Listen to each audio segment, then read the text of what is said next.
Vishnu Sthapitam Yena Bhutale Swayam Rupa Karanayam Dadati Swapadantikam Vandeham Shri Guru Mushrita Padakamalam Shri Guru Vaishnavansya Shri Rupam Sagrajatam Sadhana Raghunatha Vitam Tam Sajivam Sadvaitam Savadurna Sindhu Dinabandhu Dinabandhu Jagatpate Gopesha Gopika Kanta Radhavanta Namosture Taptakanchana Gaurangi Radhe Vrindavaneshwari Vrishabhanu Sute Devi Pranamami Haripriya Vancha Kalpatarubhyasya Kripa Sindhu Vacha Patitanam Pavanebhyo Vaishnavebhyo Namo Namaha Jaya Shri Kṛṣṇa Chaitanya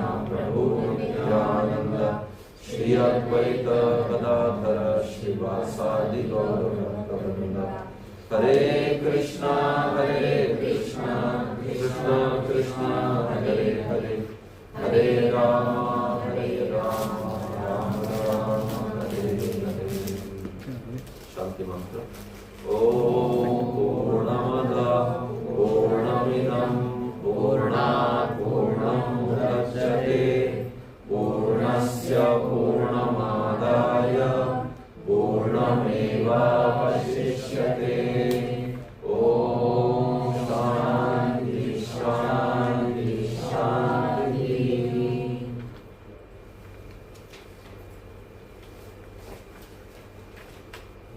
Hare Krishna. So welcome all of you in today's session. So we are continuing our discussion on the Isopanishad. Yesterday we have seen text number 4 and 5. We began the section, new section. So what is the discussion in this section? Anyone can tell me? Mantra 4 to 8. We have seen first 3 verses. Now what does the next section talk about? Who is Ishvara? Who is Ishvara? Very nice. Who is Ishvara? Knowing Ishvara. So what do verse 4 and 5 signify in this topic? Who is Ishvara? Yes, ma'am. Ishvara is inconceivable. Yes. So that topic we discussed yesterday, that how he is inconceivable. Exactly. So first thing to understand when we talk about understanding Ishvara or who is Ishvara is that we understand that he cannot be understood.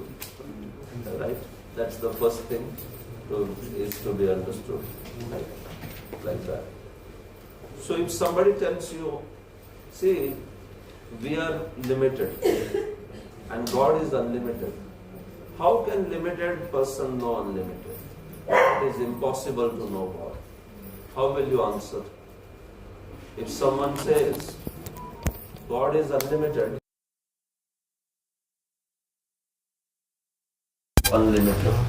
so you can't know about God. Yes. At least we are trying to know the God through the Shastri. Yeah, so I'm saying your try is useless. You should not even try. Through Shastras we are recognizing the God. Through Shastras, but are you limited or not? Yeah, still limited. So how can limited person understand unlimited? Yes, Prabhu.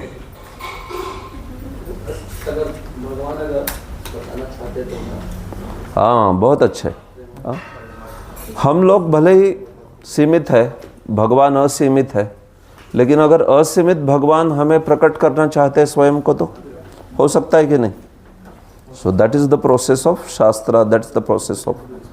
So if Lord wants to reveal, then what is not possible?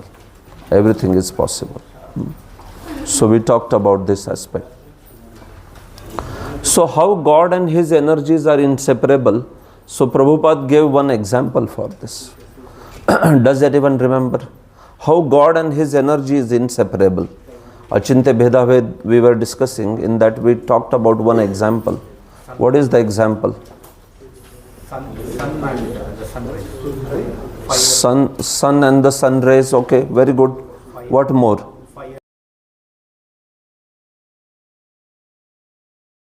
Sun. Huh? So sun and heat and energy, or sun and sunlight. These are the examples that are given. How the energy is non-different. Like sun is having the energy of heat or light. But still, so sun is there, sun has energy of heat and light. But both are inseparable, right? Can we imagine a sun without heat and light? ऐसा कुछ होता है क्या? So there is the sun but no heat and no light. Like that. So it is inseparable. They cannot be separated. Or what is a sun without sunlight? Sun but no sunlight. ऐसा होता है कभी कुछ? So they are separate. But still there is difference also. Because I can say in my room sunlight has come. Can I say in my room sun has come? No. So you see, both the things are there. Difference also, this also. So this philosophy of simultaneous oneness and difference is known by what name? What is this philosophy known of? Oneness and, don't answer like that. You have to answer by raising hand. Okay? So what is this philosophy? What's the name of this philosophy? शक्तियों के साथ भगवान एक भी है और उनसे भिन्न. That we can give some example, but still it is not fully conceivable that how God and His energies are one and the same, simultaneously one and different. All right. So we talked about three kinds of people. When they look at the Maya, there are three responses. When somebody looks at material energy, so what are these three categories? Yes, Prabhu.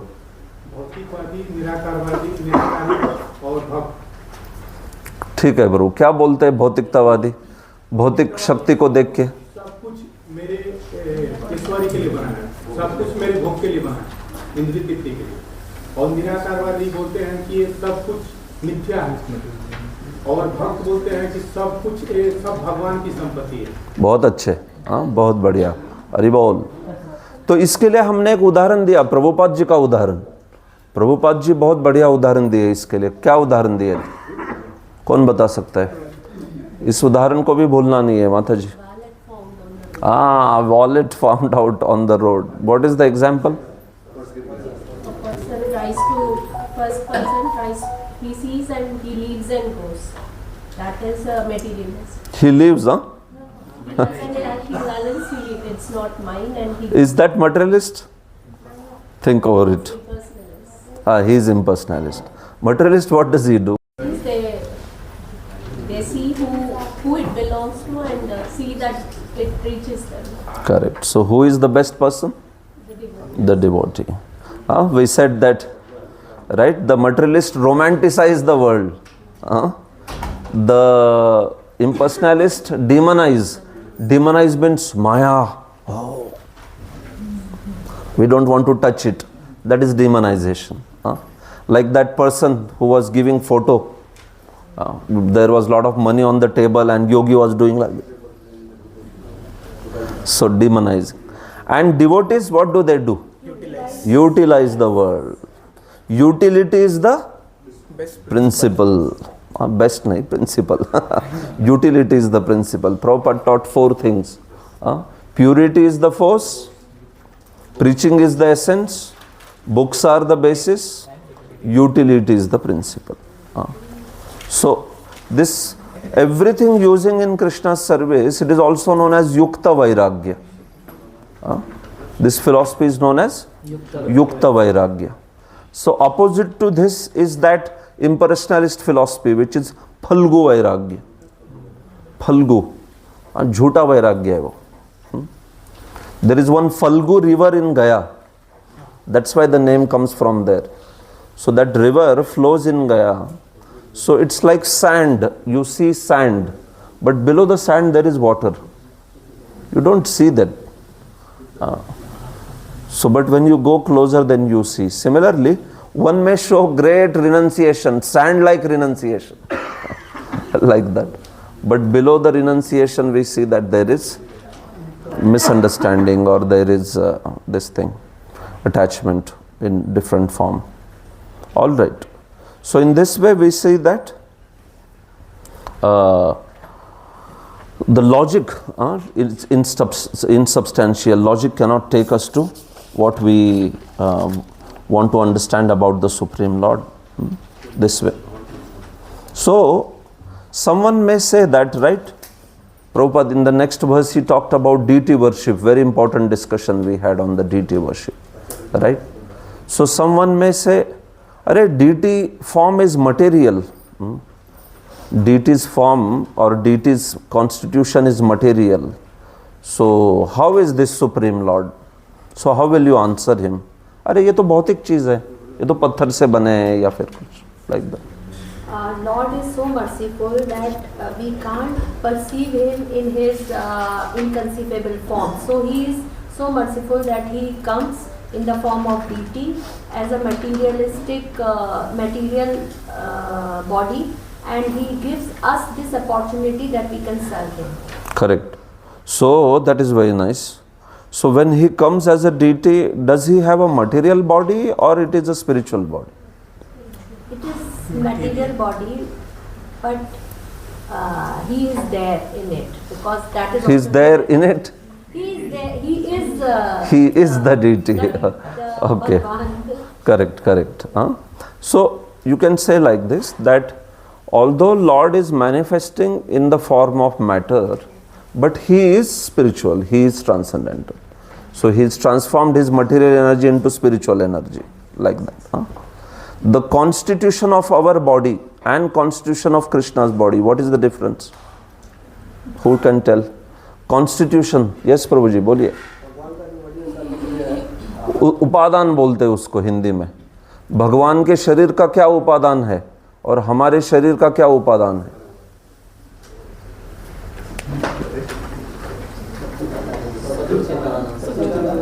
भगवान के शरीर का क्या उपादान है? सच्चिदानंद. बहुत अच्छे. और हमारे शरीर का?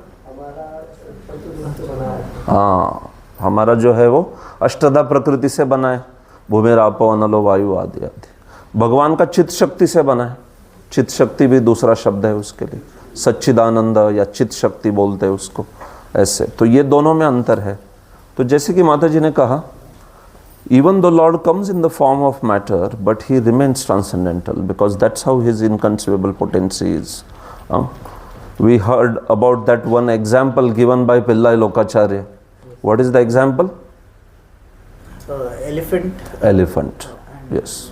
The boy. Yeah. So the boy wants to climb on the elephant, but it's tall, so he cannot climb. But the elephant bends down and allows the boy to climb. Very nice. Then the boy can. Correct. So when the elephant is sitting down, still elephant is in full glory. It's not elephant has become somewhat lost in its glory. No, it is still the same elephant. So similarly, Lord also. Someone may say, "Arey, your deity cannot protect when some rat is taking bhoga. And what it will protect me?" तो ये कैसे भगवान है जो खुद के भोग की भी रक्षा नहीं कर सकते? So what he will protect me? How will you answer such a person if he says like this? कौन बोलना चाहेगा? Yes, Prabhuji. भगवान वहाँ पे सेवा लेने के लिए आते हैं. वो हमारी जिम्मेदारी है कि हम हिसाब से आएंगे, सफाई करें या ड्यूटी की देख एक पुजारी का करते. बिल्कुल. तो फिर वो भगवान है कि नहीं है? भगवान तो है, लेकिन वो आपको प्रयोजन भी जानना पड़ेगा. किसके लिए आए? प्रयोजन वो आपकी सेवा करने के लिए नहीं आए. वो सेवा देने, आपसे सेवा लेने के लिए आए. नहीं तो आप बोलोगे फिर भगवान को ही सेवा में लगाओगे. तो अर्च विग्रह की सेवा ठीक से नहीं हो रही है, तो ये तो पुजारी का काम है, पुजारी का कर्तव्य है. ये भगवान का रूप जो है, it has not come to show omnipotence, it has come to offer service. That's the point. Like that. So this is why one should always serve and protect deity. That is pujari's work. Bhaktivinoda Thakur said that 3 kinds of deity worshippers are seen in this world. Does anyone remember 3 kinds of deity worshippers? I see the same hands. Jadmay, Manomay, and Jadmay is Chinmay. Chinmay. What are they? Explain. Jadmay means is full of matters, and Manomay means one who just worship in the mind itself. One can Worship in the mind, is that the understanding? Devotees also worship in the mind. Panchopasak. People, they are in What is their conception? Okay, someone else can answer. You answered that rightly. 3 kinds of categories. You just have to explain it precisely. So, Jadmay is the worship, the person who worships the Lord but thinks him as a statue. Yeah. And Manomay is the person who worships the Lord but think it as a symbol of worship. And Chinmay is the devotees who think that deity is not different than the Lord himself. Correct. So devotees come into which category? Chinmay category. Smartas or Panchopasak people come in which category? Manomay category. And then others are there, some who think deity as just statue. For them it doesn't matter. Just some sort of form they think that it should be worshipped. That's it. Like that. So this is how. So we talked about these aspects yesterday, and now we will proceed. So now the Isopanishad speaks in next few verses 6 and 7. It talks about what to do to get the knowledge of Ishvara. What is that vision by which we can get the knowledge of Ishvara? Right? We began with the section 4 and 5. Who is how to understand that Ishvara, or who is that Ishvara? So first step we said in that is, first you recognize that Ishvara can only be understood by revelation. He is Achintya.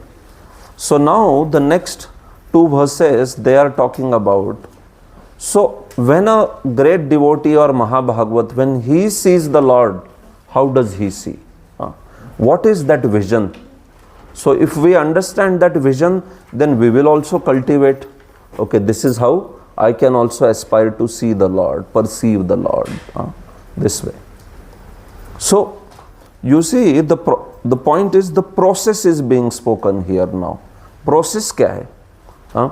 First we spoke about proprietorship, then benefit of following proprietorship, then loss of not following the proprietorship Ishavasya principle. Then we say, okay, let's understand this Ishvara now. So then we talked about Achintyatva of that Ishvara. Now the next 2 verses talk about, okay, so what is the consciousness or what is the vision of a great devotee or a Mahabhagavata towards the Supreme Lord? You have a question? No question. Okay.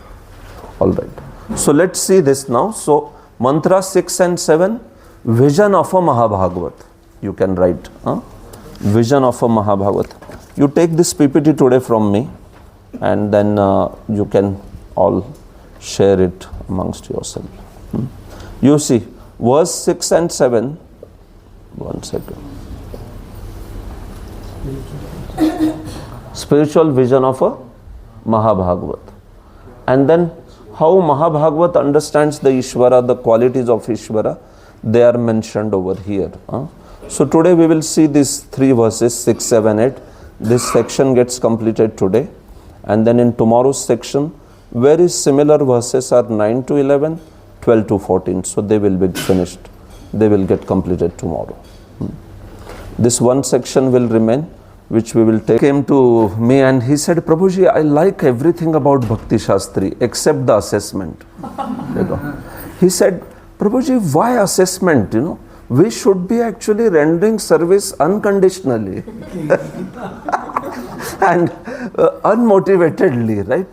So this phala, this fruit of exam, that is actually stopping our pure devotional service.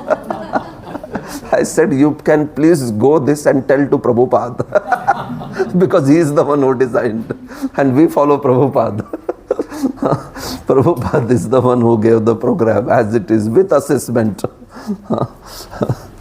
So actually assessment is good. It will check, at least it will make us revise what we have studied. Otherwise we will not open it for ages this way. So this is mantra 6 now. So this is a very clear topic now, very simple and straightforward purport. Prabhupada talks about 3 kinds of adhikari: Kṛṣṇa adhikari, Madhyama adhikari, Uttama adhikari. And he says we should at least be on the platform of Madhyama adhikari as devotees. Sadhaka should strive to come on that platform. That's all. He ends the discussion by saying that, so a devotee is one with the Lord in the interest. He is not one with the Lord absolutely. He is one with the Lord in terms of the interest. He has the same desire that the Lord has in the sense of pleasing the Supreme Lord. So he is aligned in his desire. That's the vision of a Mahabhagavat. That's the vision of even a Madhyama adhikari for that matter. We'll see that. So he tells us finally to develop that vision if we want to understand Ishvara. So if we want to understand Ishvara, we have to develop this vision. That's the purpose of this verse, to tell you 6 and 7. Then we will be able to understand the Supreme Lord. Okay. So Kṛṣṇa adhikari, Uttama adhikari, Madhyama adhikari, this discussion you might have heard also before. Let's now analyze it here. So this is mantra 6. Let's recite together. Yastu sarvani bhutani atmanyevānupashyati sarva bhuteshu chatmanam tato na vijugupsate. Once more.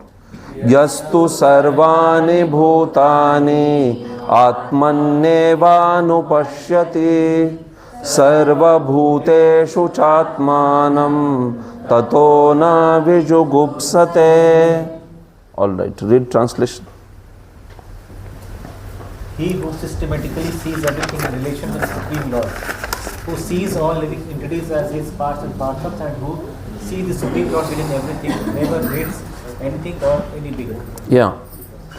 So this topic is coming here as the consciousness that we have to develop if we want to understand the Supreme Lord.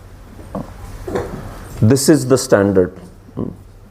This is how a Mahabhagavat he sees the Supreme Lord, or the fundamental level of consciousness that is there here is shown by Madhyama adhikari or also Uttama adhikari. So he is the one who systematically sees everything in relation to Supreme Lord. This material energy, how do we see in relation to Supreme Lord? How is this in relation to Supreme Lord? What will you say? This material energy. It is. You gave an example yesterday about electricity. From same electricity, there are various different energies are made, and that electricity can be used for different kind of. Correct. I agree. But if I say this material energy, so as soon as I say material energy, how will you connect it to Kṛṣṇa? For what purpose this material energy is there? In his service. Yes? For the jivas to sustain in this world. Okay.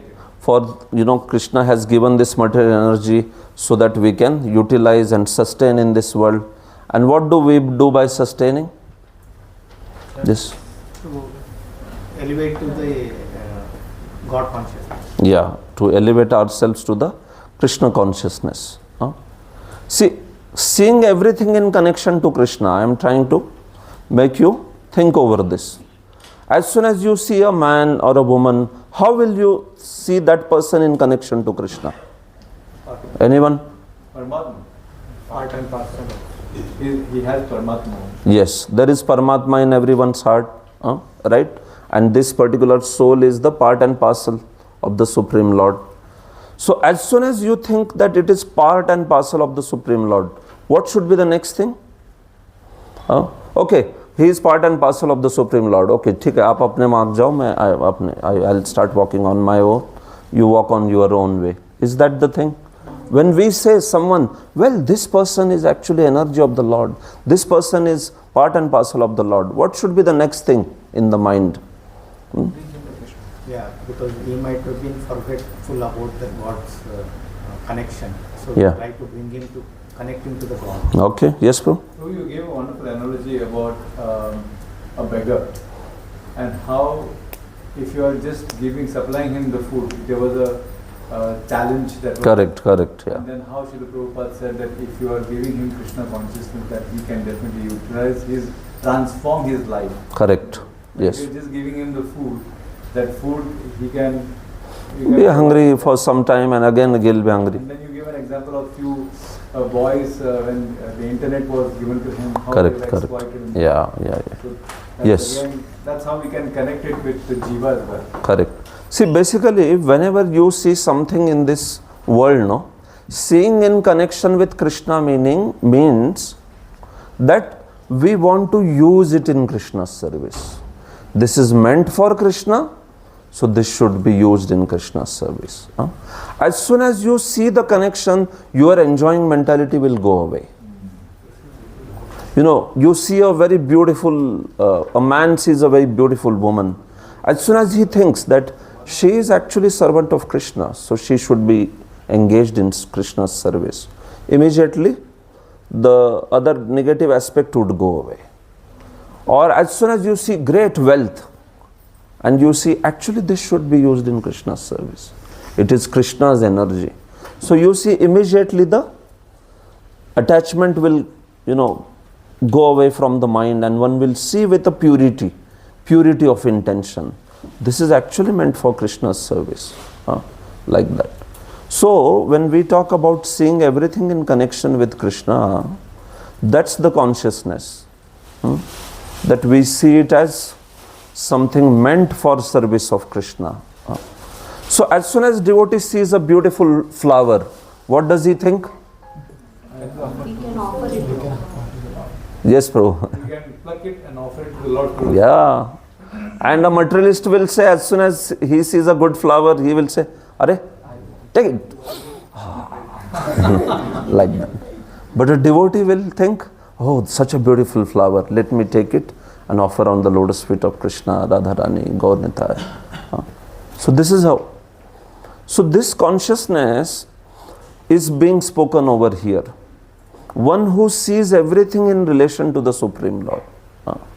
So that can be material energy, that can be spiritual energy, that can be marginal energy, man, woman, wealth, resources, whatever it is in this world. One sees the potential to serve Krishna, and if one can engage in that, one feels that that's the best utilization, like that. So that's why when a devotee is seeing beautiful things of this world, Prabhupada would travel everywhere and he would explore the places. And Prabhupada would go any place he was a very curious person also. He would ask a lot of things, Prabhupada. He would inquire about everything, why it's like this, why, okay, then what's the history, and that way. So any person who would be like very much interested to speak to him, because he saw him as a person who had a lot of curiosity, and he asked a lot of questions, wanted to know, and then connected it very wonderfully to spiritual life. He was like that sort of person. So when a devotee is seeing everything in this world, somebody like Prabhupada is seeing everything in this world, he wants to see it for connecting it to Krishna, so that everything can be used in Krishna's service, like that. Prabhupada, first time in USA, he saw a flatbed truck, trucks which have a flat bed in US and all. First time he saw, those flatbed trucks, we have seen huge ones, like that. And we also see flatbed trucks so many times, right? What thought crosses in our mind? Maybe they are carrying some engines on this or like that or whatever. As soon as Prabhupada saw the flatbed truck, he said, "Oh, we should have Rath Yatra." Rath Yatra, immediately he thought about. So they procured the flatbed truck. Within 2 months there was Rath Yatra. San Francisco Rath Yatra. Prabhupada, like that. So his eyes actually just saw everything for the service of Krishna. So that's the consciousness of a Mahabhagavata. For us, we are like, we see, okay, this is for Krishna's service and this is mine. Right? This is for me, this is for Krishna's service.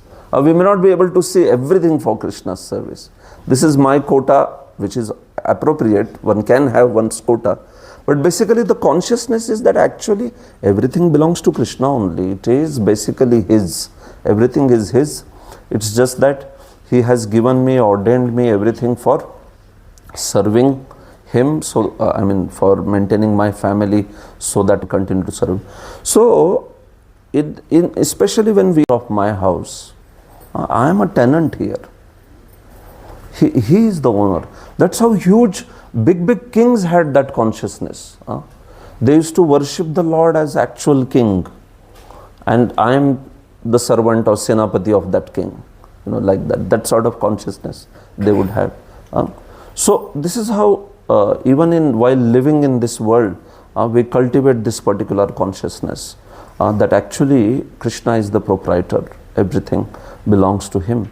And I of course need something for my quota, so Krishna is offering that and I'm trying to utilize it so that I can continue to serve this way. Who sees all living entities as his parts and parcels? You see, he sees material energy, he wants to utilize in Krishna's service. He sees marginal energy, the jivas, he wants to utilize them in Krishna's service. Like that. See, the same thing, Chanakya speaks about this, that same thing. Hare Krishna. It's working? Hare Krishna, Krishna Krishna, Hare Hare, Hare Rama, Rama Rama, Hare Hare Krishna.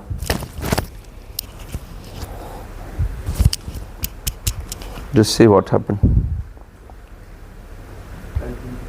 Hare Krishna, Krishna Krishna Krishna, Hare Hare Rama, Rama Rama,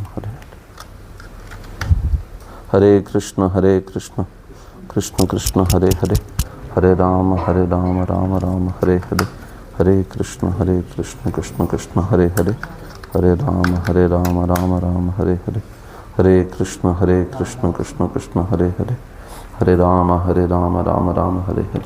All right. Okay. So seeing all living entities as his part and parcels, seeing everything in relation to Supreme Lord, and who sees the Supreme Lord within everything. How do you see Supreme Lord within everything? How is Supreme Lord within everything? Yes. What does that mean? Speak the concept. The Lord is in the form of every each and particles. Yeah, in the form of, which form is that? Paramatma. That's the Paramatma form. Very nice. So, seeing the Supreme Lord within everything is actually seeing that Paramatma is everywhere. He is in everyone's heart. So, as soon as you remember that aspect, you see the enjoying mentality will go away. So, that's why this consciousness is being told to be cultivated, that one sees everything in relation to the Supreme Lord. So this sort of consciousness, in order to cultivate this, these three adhikaris are spoken. Kanishta adhikari, then Madhyam adhikari, and Uttam adhikari. So Prabhupada speaks these concepts on the basis of verses from the 11th canto. 11th canto, these three adhikaris have been mentioned. Three kinds of devotees are mentioned. So first amongst them is Kanishta adhikari. So you see what is his characteristic. Yes, please read this highlighted portion. The Supreme Lord's presence. The Supreme Lord's presence.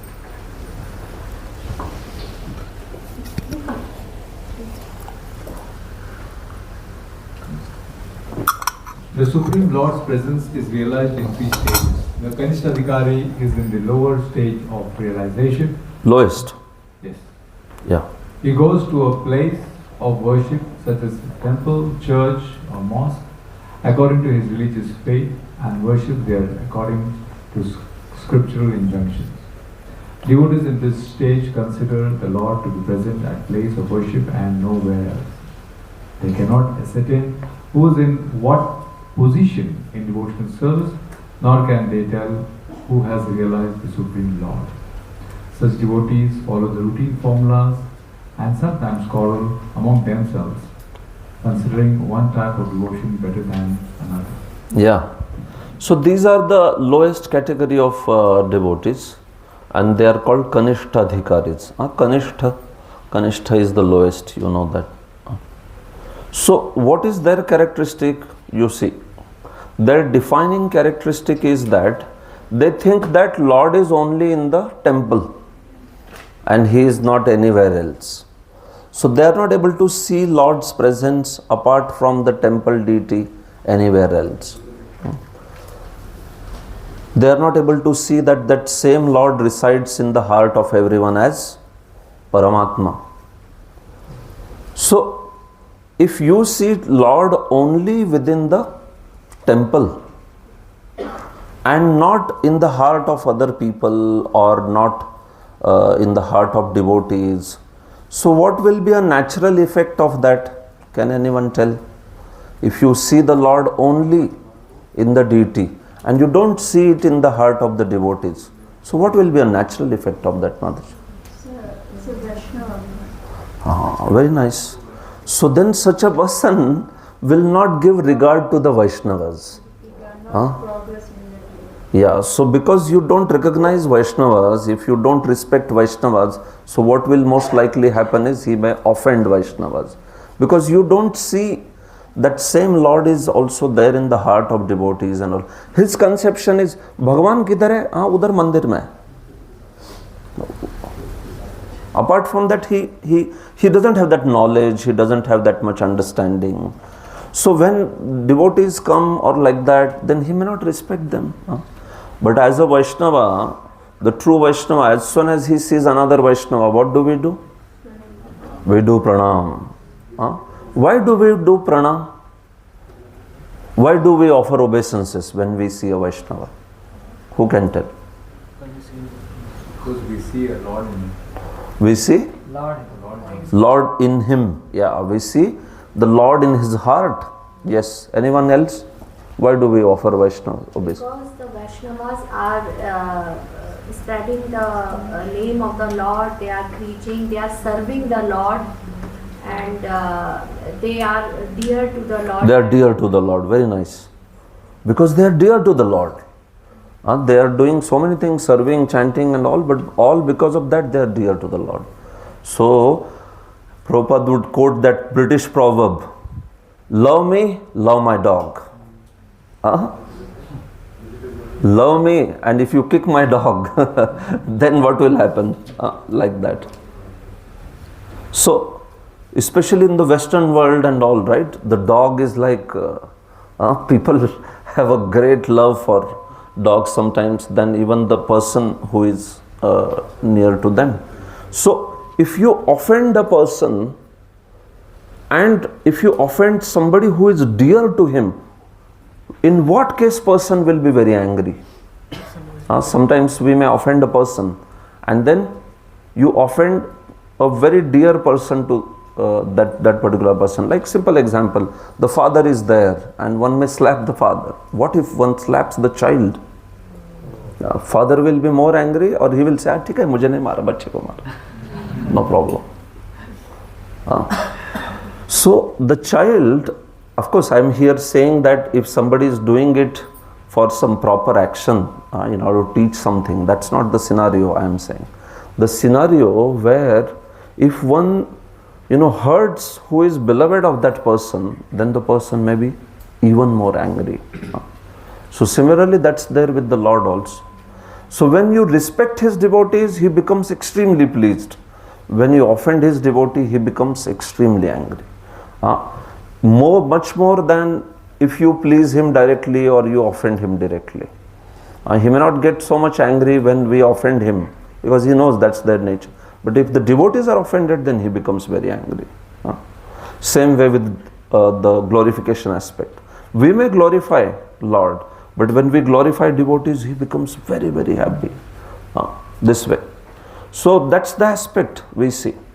But because these Kṛṣṇa they don't understand the glory of devotee, they don't understand that the Lord is in everyone's heart, so they don't show any respect to the devotees.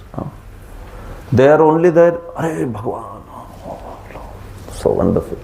But then when Vaishnavas come, they are like, who cares?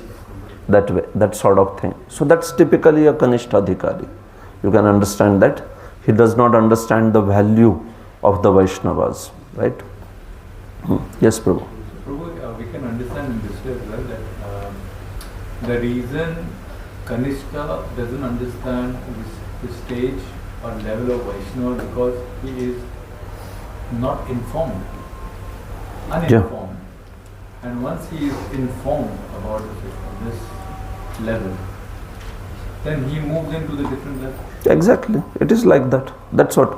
So keeping oneself at the level of ignorance, because of which one falls in the category of then Kṛṣṇa. If you educate and he accepts and starts behaving properly, then he is no longer a Kṛṣṇa. Moves to the Madhyamadhikari level. Like that. So it's just that the qualification is being done in terms of this, because sometimes you may find some smart Vaishnavas. They are very fondly worshipping the deity, but they don't understand this principle of that Vaishnavas are also very, very important. It's not that only the deity is important, but Vaishnavas are also important. So that level is of Kṛṣṇa over there, this way. And typically Bhakti Rasamrita Sindhu says that these people, he says, Rupa Goswami, that Kṛṣṇa, see, we can judge them in terms of faith and knowledge. These three adhikaris, Kṛṣṇa, Madhyamadhikari, Uttamadhikari. Okay, so what about Kṛṣṇa? His faith in Krishna consciousness is very strong faith, or is it a weak faith? Weak faith. Weak faith, actually. His faith, he has faith in the deity, but it is very weak. Like if you argue, or if some atheist argues with a Kṛṣṇa, he can convince him very easily that this is all bogus, and then he'll give up worship. Kṛṣṇa. That's a Kṛṣṇa. If he comes in association of some Nastika, atheistic person, then he will say, yes, it makes sense. I will stop the worship from tomorrow. Convert. So, converts. So, faith is very weak. That's a Kṛṣṇa. How about knowledge? A Kṛṣṇa knowledge is what? That's also less. Yeah, it is very less. It is not complete. It is incomplete knowledge. So because he has incomplete knowledge, in a way we can say that his faith is also weak. Like that. Because knowledge also contributes to the faith. So then we come to the Madhyamadhikari level, where the faith is very, very strong. It's unflinching, in fact. You cannot break the faith of a Madhyamadhikari. But when it comes to the knowledge, whether that knowledge, it is certainly better than Kṛṣṇa, but does Madhyamadhikari have complete knowledge? So some of you may know this idea already. So he does not have, he has incomplete knowledge. It is certainly greater than this person, Kṛṣṇa, but still it is not complete knowledge about such a person may have some misunderstanding or may have some doubts about the scriptures. And finally this is Uttamadhikari, where the faith is unflinching and knowledge is complete.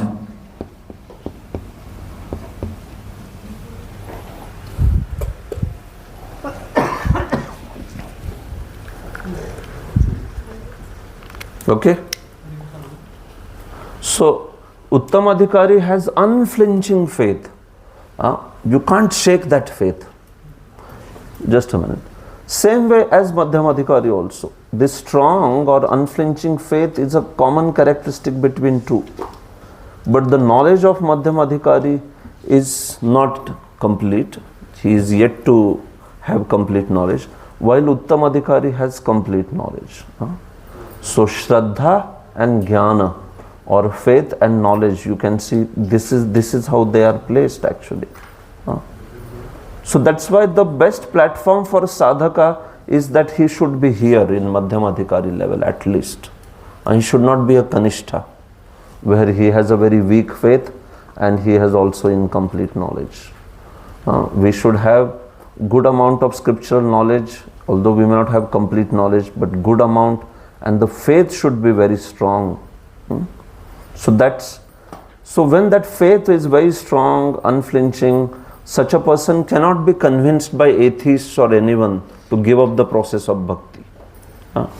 He will be that strong. You can't convince such a person to give up the process of bhakti. Even if sometimes he may be defeated by some very powerful scholar, but still he will not give up the faith of bhakti. That's called a Madhyamadhikari. Like that. Why? Because of the association, because of Guru's grace, because of Vaishnavas around, such a person has developed that strong faith in bhakti process. But as far as Uttamadhikari is concerned, you cannot defeat him only. He only will defeat everyone. If the atheist comes and tries to argue, he will convince atheists to practice bhakti. So great Mahabhagavad devotees are like that. And they will convince anyone, they have that power to convince anyone to do bhakti. Like that, right? So, they are unflinching faith and they have complete knowledge of Krishna consciousness. So those are the two categories that are upcoming. Yes, but what was the question? Yes. How can the Adhikari can have complete knowledge? Is complete knowledge regarding the God or regarding the practice? Complete knowledge about Supreme Lord. So when Because even the Yeah. he says that correct. one cannot know the Yes. God's glories completely, Yeah. even if he, like how much he may be at all, because he is Understand. See, when we say about complete knowledge, what is that? Complete knowledge means basically that knowledge by which one can attain the spiritual world. That is called complete knowledge. One is free from all the doubts or principles to go back home, back to Godhead. As you said, nobody can know Lord completely. Is it possible? Who can know Lord completely? Even God himself doesn't know himself completely. That is our philosophy actually. See, Kṛṣṇa was feeling that what is that sweetness in me that Radharani all the time, she is like mad for me. So I don't understand what is that sweetness in me. So in order to experience that sweetness, Kṛṣṇa came as Sri Chaitanya Mahaprabhu. So literally Krishna's beauty or his transcendental characteristics, they are going on increasing every moment, every single moment. So literally forget about somebody else understanding Krishna's full glory. Gaudiya Vaishnavas say even Lord himself doesn't understand full glory of his, because as soon as he understands, oh, now I understood, I am this much beautiful, his beauty has increased. It keeps on increasing continuously. For eternity it is increasing and it is going on increasing like that. One time Kṛṣṇa was there in Dwaraka and he was walking, and then there was a jeweled pillar. There was a pillar which was made up of jewels, so you could see his reflection. And then he saw in the pillar there was such a beautiful person in that pillar, and he saw, who is this person? I want to meet him. Then he realized that is his reflection. Supreme Lord's reflection. Prabhu, we can say that Srimati Radharani exactly knows who the Lord is. Who? Who the Lord is, like Yeah. what is his qualities and know the Lord. Correct. So how we can say, like Chaitanya Mahaprabhu comes with the bhav of Radharani. Why he comes with that bhav? Because she is the one who understands the highest, she understands it the most. What is the sweetness of the Lord? That understanding is not with anyone in this world. Only she understands that. Below that, some little understanding than that other devotees have, and we also have some understanding at our level. But what Srimati Radharani knows, Krishna's sweetness and all that, in order to show that to the whole world, Chaitanya Mahaprabhu came. So Chaitanya Mahaprabhu comes with the same bhava. That's why he takes that particular complexion also in this way. So yes, Prabhu, who can know about Supreme Lord fully? No one can know, certainly. But that much knowledge by which one is convinced, he can convince others, and one can go back home, back to Godhead. That is called complete knowledge. That is good enough, that much knowledge. But if we are confused on those principles also, then it's not considered a complete knowledge. Can we, like whenever somebody comes arguing against Krishna conscious philosophies, sometimes we may be able to defeat that person, sometimes we may not be able to defeat also. But that's not the case with Uttam Adhikari. Uttam Adhikari is thoroughly aware of all. He speaks to Mayavadis, he can defeat them. He speaks to atheists, he can defeat them. He speaks to Karmakandis, he can defeat them. He has the complete knowledge of what is bhakti process, karma, jnana, yoga, all these technical details or the process of bhakti, that's very clear to him. This way. So that's why Uttam Adhikari is considered to be the highest stage of bhakti. So one is, yes Mataji. Prabhu, you have said that faith in Madhyam Adhikaris is strong and Uttam Adhikari unflinching. You What is the difference? both are same We actually. can say that Both Madhyam are same. Adhikari also is unflinching. Yeah, right? you can say both, yes. I just used first strong word and then I wrote unflinching. So instead of writing strong, you write unflinching. Both have unflinching faith. It is unshakable faith. Okay. So that's how they are.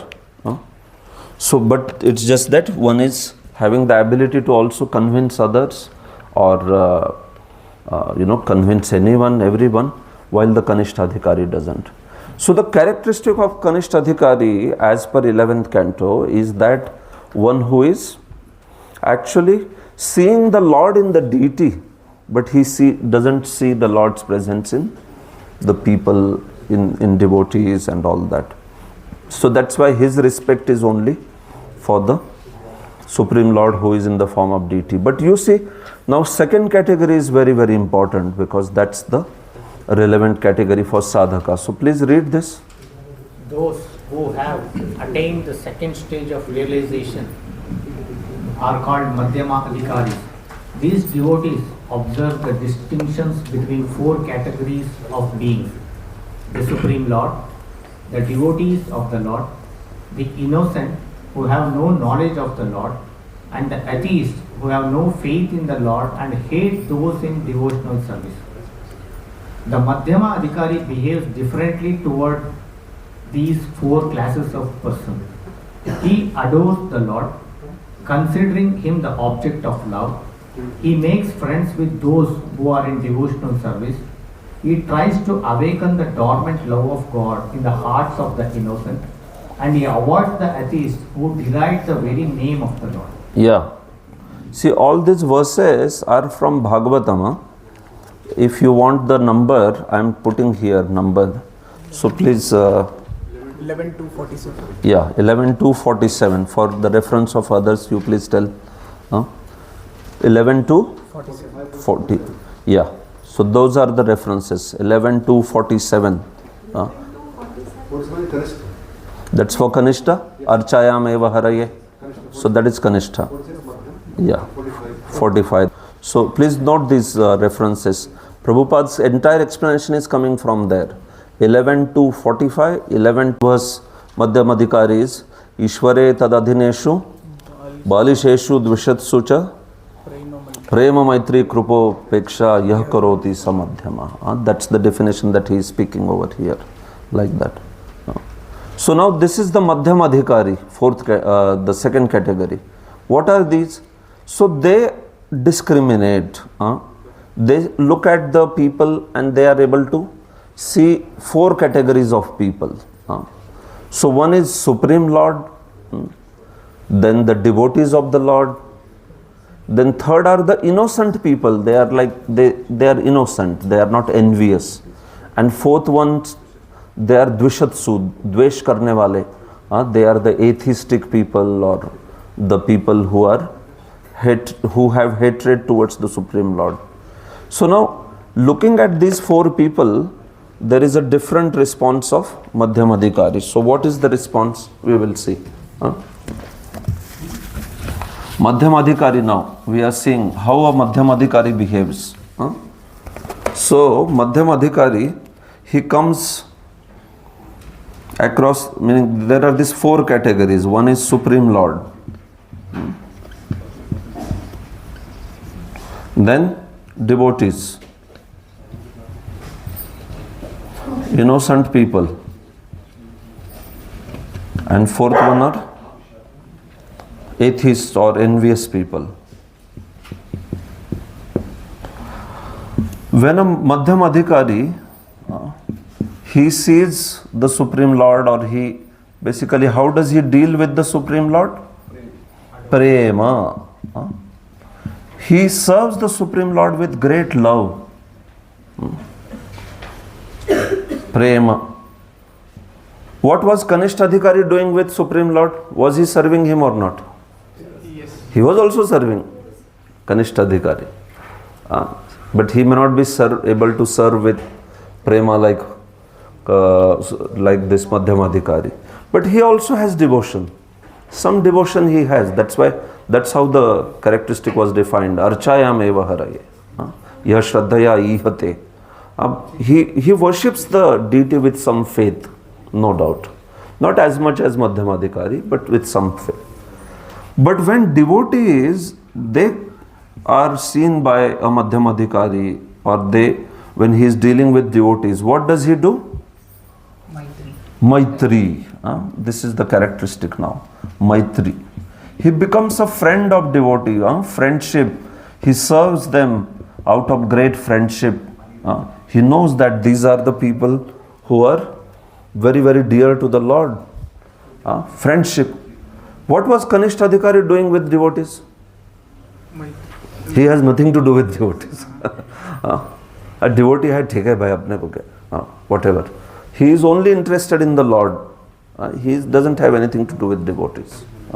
There are some people like that, right? You must have seen in temples also. Typically we would see that on Sunday people will come and then they will bow down in front of the Lord and then they want to immediately leave. Some devotees calling, Hare Krishna, Hare Krishna. He would be like, I am fine, please leave me alone. It's like that. Of course, sometimes they might have got some bad experience. Ki devotee bula raha hai, matlab abhi he is not going to leave. He will either give book, or he will give BTG magazine, or he will say at least give some donation, like that. But whatever, but sometimes they are just like ignorant basically. I came in temple, I got darshan of the Lord, aur kya hai?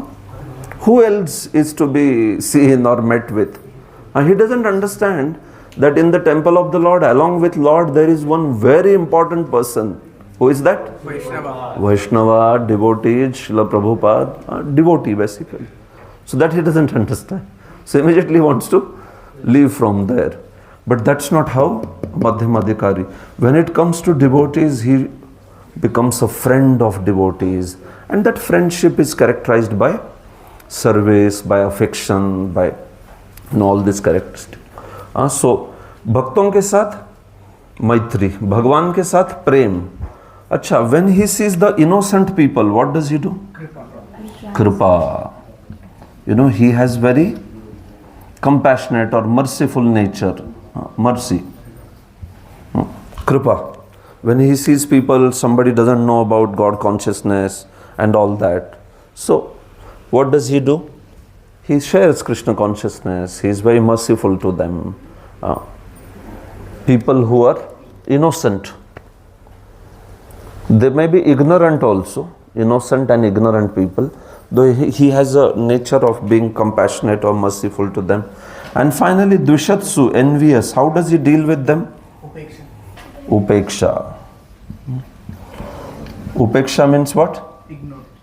Ignore or neglect. So if somebody is envious, then Madhyamadhikari may neglect such people, ignore them. Why? Because he doesn't want them to. Yes, he's already in Ram Navami consciousness. So, a Madhyamadhikari, you see, close it. So, we see that a Madhyamadhikari, when it comes to envious, he does upeksha, he ignores them. Because what will happen if we don't ignore those who are envious? If we start fighting them, what will happen with the envious people? If you continue to fight them, then they will become more offensive. So he sees that if I stay away from them, ignore them, then I can save them from further offenses. This is his nature. And that is why he doesn't deal with the people who are envious people. He does upeksha. Because if you start talking with them, arguing with them, tum Hare Krishna wale malum hai, tum sab bekar hai, then it will go on increasing. So then the person will offend the devotees and all. So because Madhyamadhikari knows, I don't want this person to offend Krishna. So he stays away from envious people. So this is a discrimination that should be seen in a Madhyamadhikari's life. So for a sadhaka, this is the best platform actually to act. When we see people who are very innocent and they can take up Krishna consciousness, we happily offer them Krishna consciousness. And when we see people who are envious, who have a lot of trouble with Krishna consciousness and all that, we stay away from them so that they are saved from further criticism or downfall or like that. If you see some scope that, okay, person may be envious, but then you see some scope that if his ideas are clarified, then the person may uplift, then one may be able to. So there is some judgment there, no doubt about it. But one sees that consistently somebody is envious of Krishna consciousness or devotees, it's best to stay away from such a person, And then we say that maybe Krishna has his own plans over a period of time. Person may change, or he may not change also, it's okay, no problem. It's not a concern if somebody is very much envious, then one will not be able to transform the heart. See, that kind of power who has, even the envious person can be transformed by him. Uttamadhikari has that power. Madhyamadhikari is not able to do that. Uttamadhikari can have power. Even envious person he can change. Because that's how he is, like full knowledge, full faith, everything. This way. Prabhupada also in his life, so many times. People came in full mood of arguing or fighting with devotees, and just one interaction with Prabhupada and they started chanting Hare Krishna. Immediately. Like that.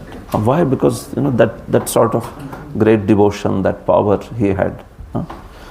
So it is best that especially these two categories, innocent and atheists, these are very, this should be carefully handled, because those who are innocent people, we must give them Krishna consciousness because they are the best candidates to take it up. While the envious or atheistic people, if we disturb them too much, then they may cause trouble for our God consciousness, right? Upadesho hi murkhanam prakopaya na shantaye, it is said. अगर मूर्ख व्यक्ति को उपदेश किया या द्वेषी व्यक्ति को उपदेश किया तो वो शांत होने की बजाय और गुस्सा हो जाता है. Like one time two birds, two sparrows, they were making a nest. And then one monkey was there. He said that, and these monkeys are known for the very much mischievous, right? Hopping around and destroying. Monkeys can do a lot of destruction, if you know, right? They're known for destroying. We experienced that in Vrindavan, Govardhan. You keep anything, they'll just destroy the whole thing. So this monkey, he saw the sparrows there making a nest, so he went and said to the sparrows, why you are making a nest? So they said, no, we are making a home for us because monsoon is coming, like that. So he said, but why you have to make a home? You see, I just, very wonderfully I jump from this tree to another and all. I enjoy my life. Why you are making the nest and all? But sparrow said, no. See, when monsoon comes, then, all our offsprings and all, they should be in a proper nest. Otherwise, they will be getting wet and all. So you should also build a nest. They started telling to the monkey, you should also find a good shelter for the monsoon. Don't waste your time going around, jumping around and all. So the monkey got so angry, he came and ripped apart their nest. He broke all the nest completely. So Upadesho is, you stay away, Hare Krishna. Right, this way. Otherwise, then we see that they can become extremely this thing. So innocent people, ignorant or innocent people, they are the best candidates for accepting Krishna consciousness. Somebody may be argumentative, but just see, envious is a very high degree. It's not just somebody arguing and all that. Envious is somebody who wants that this Krishna consciousness and this activity should be stopped. They should not flourish. A person who is very much having that attitude of destruction. So such a person, we should stay away. As a Madhyamadhikari, it's told that one should stay away. You had a question? Yes, Prabhuji. How does Kanishta Adhikari behave with the innocent and envious? See, as far as innocent or envious people are concerned, for him, basically, somebody apart from Supreme Lord doesn't matter much. Oftentimes with envious person, he will pick up quarrel and they will fight also. Like that. With innocent person or ignorant person, they might talk about some innocent, ignorant stuff. Like that. Because he is not knowledgeable, no? So such a person, how he will behave with other categories is like, he does not respect devotees because he doesn't understand that Vaishnava should be respected. As far as innocent and envious are concerned, because he himself is at a lower state of consciousness. So Prabhupada writes, no, oftentimes they pick up quarrels and all that, right? Such devotees follow the routine formulas and sometimes quarrel among themselves, considering one type of devotion better than another and all.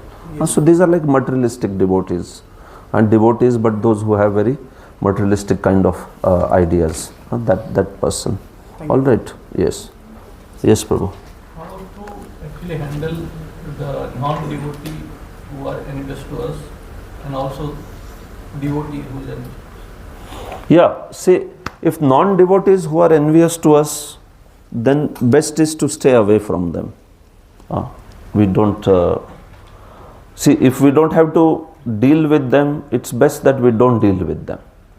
So, but that's you keep them on your routine life, or you can say so, your material service. yeah, so we can keep it to routine, no? Don't bring up the topic of Krishna consciousness. If it is routine, if it's profession, we keep it to profession, like that.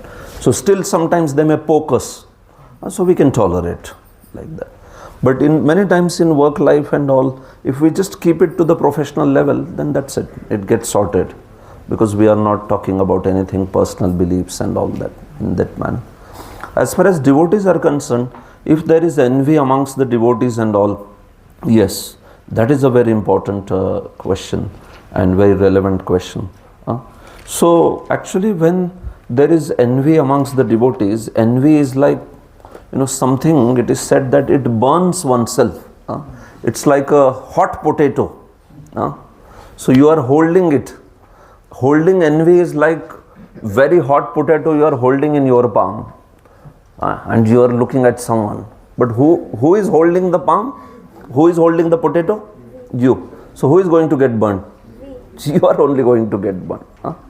We are thinking about others, but then what happens is the person who is envious, he hurts himself.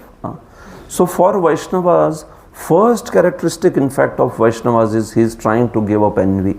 Dharmah projita kaitavotra paramo nirmatsaranam satam. Nirmatsara. Like that. So Matsara, that's the characteristic which has taken us away from Kṛṣṇa. So that's why a devotee, he wants to get rid of Matsara.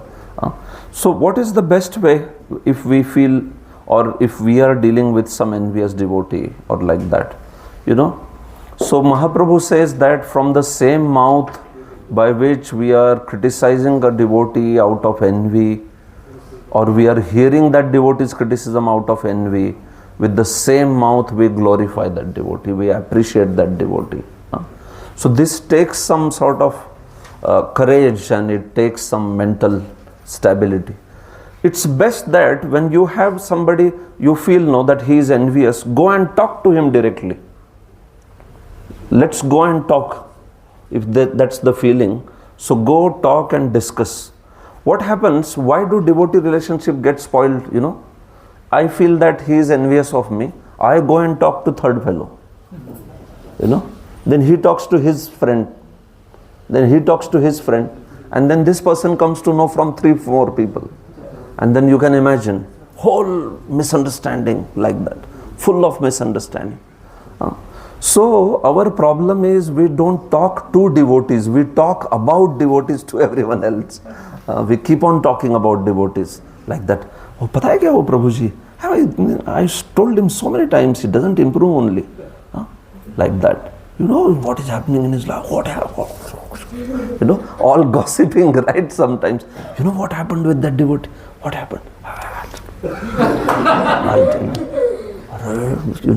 These days, this prajalpa is like such a horrible thing. Envious talk, this, that and all. So, as soon as somebody says to you, Prabhu, I am telling you, you can say, Prabhu, wait, I will call that devotee. I will call that devotee. Here, we can talk together. You are talking about him, no? Let's not talk about him when he is not here. Let's get him here. This will solve, I can tell you, 80% of the problems. Whenever somebody came at a certain point of time in the place that I stay also, wherever somebody came to me saying, I want to tell you about that devotee, I said, okay, let's call him immediately. Let's call him. Because as soon as you say, let's call that person, then he says, no, Prabhuji, it's okay. It's okay. Prabhuji, nothing serious, like that. It's all right. Or you can inspire people to talk to them directly. You have a problem, set it down. See, Vaishnavas are very refined people. Even in his heart, he may be feeling, Arey, hamari relation theek nahi hai. I have to improve that. And as soon as you express, Prabhu, go and say, Prabhuji, I am really sorry for whatever happened. He'll say, Arey, Prabhu, I am sorry actually. I am so sorry. Please forgive me. Vancha kalpatarubhasya, immediate. Whole air is, all that issue is gone. But if you keep it, talk to somebody else, gus, then that fellow talks to his own, and then they go and spread around, and then you hear, what that Prabhuji said about you? Oh, he said this thing. Wow, he said this thing. You never checked with him whether he said such a thing. So this has actually caused a lot of damage in devotee association. So it is said we don't talk about devotees, we talk to devotees. We go and talk to them. You want to glorify, you have some issue with someone, go and talk. Prabhu, I want to talk about this, because I don't want to offend you. So can we sit and talk about this, And then you can see that the whole thing may be done in a little proper way, understandable way, this way. So especially envy amongst devotees and all, it should be dealt with in that particular manner by dealing with directly. If we can't directly talk to that devotee, take a senior devotee's help, one who is respected by both of you. Suppose you think I don't have courage to go and talk to that devotee directly. So we can take a devotee whom he respects, I also respect, and then he can become a mediator. And then both of us will listen to him, right? That is also another way, this way. But I'm telling, in general, no, if we remain enthusiastic, eager to truly become friends with devotees, then this envy thing will go away. The antidote of envy is appreciation and making friendship. If we feel envious about somebody, what is the solution? Solution is take it as a bitter pill, but appreciate that devotee. देखो ये काम करेगा. You initially may have to do as an austerity. Like I remember when I was joining in ashram, there was one devotee who was good in me in every aspect, slightly better than me. I used to play good mridanga, so he used to play better mridanga than me, slightly better. I was studying Shastras very deeply, he was slightly better than me in everything, So I used to feel like wherever he comes, I used to feel like, no, this person will steal the show, like that, this way. And then I went to my counselor and I said, I get very disturbed with him because, whatever I do, he is better at it, like that. And my counselor gave very amazing advice. He said, why don't you become friend with him? He said, because you have so many common traits. If you become friend with him, he will become one of the best friends of you. Because you have so many common, sajatiya, this thing. And I never thought like this, like that. And then I only from my side took initiative, and then I went and appreciated. I said, Prabhu, you are just so good in everything, whatever I see. And he said, no, Prabhu, actually you are better, I am not good. And then I can tell you, that person became one of the best friends in ashram for me. Over a period of so many years, we would sit and discuss, we would sit in kirtans and play, and became a very genuine friend actually. He would appreciate so many things in me, I would appreciate so many things in him and all that. So I remembered that advice of counselor so much. Why don't you become a friend with him? Instead of competing and all that, friendship this way. So amongst Vaishnavas, that's the nature. Devotees, Maitri. They become friends, they appreciate each other and all. If we need to seek help, as I said, you seek the help from a senior whom we both accept and we have confidence in, and then there will be resolving the aspect. So it was an important question. So I tried to address that. All right. So that's a Madhyam Adhikari, important one. And finally, Uttam Adhikari. Please read Uttam Adhikari. About the Madhyam Adhikari is the Uttam Adhikari, who sees everything in relation to the Supreme Lord. Such a devotee does not discriminate between an atheist and theist, but sees everyone as a part and parcel of God. He knows that there is no essential difference between vastly learned Brahmana and a dog in the street, because both of them are part and parcel of the Lord. Although they are engaged in different bodies on account of the different qualities of their active previous lives. Yeah. So the last one is Uttam Adhikari, who sees everything in relation to the Supreme Lord. So actually such a great devotee, he practically sees everyone as servant of the Supreme Lord. He just perceives the presence of Paramatma everywhere. And for such a person, there is no question of any envy, anything, any discrimination also for that matter. He doesn't discriminate also. For him, it's like everywhere he sees them as potential servants of the Supreme Lord. Like that. So that's quite an exalted platform. For us, Madhyam Adhikari as a sadhaka is the best platform to behave. And at the level of Madhyam Adhikari, does he see everyone as spirit soul or not? Madhyam Adhikari, what do you say? Yes. The Uttam Adhikari does see everyone as in connection to Supreme Lord. But what about Madhyam Adhikari? He also sees, yes. So Madhyam Adhikari is the platform where one sees everything in connection to the Supreme Lord. One sees everyone as spirit, soul and servant of Kṛṣṇa. But he does discriminate. Because of his certain stature in bhakti, because of his limited power of knowledge and all that, he does discriminate. So this is the difference between two categories. Otherwise, both are clear with aspect that everyone is servant of Krishna, everything should be in connection with Krishna. But one is on that level where one just sees completely Krishna conscious whole world. That's his level of bhakti and like that. But for Madhyamadhikari, he is the practical one who is acting at that level. So the preachers of Krishna consciousness, they will be on which platform? Uttamadhikari or Madhyamadhikari? Madhyamadhikari. As a preacher, you have to be on Madhyamadhikari platform, right? Uttamadhikari sees everyone equally, so what will he do? Preaching.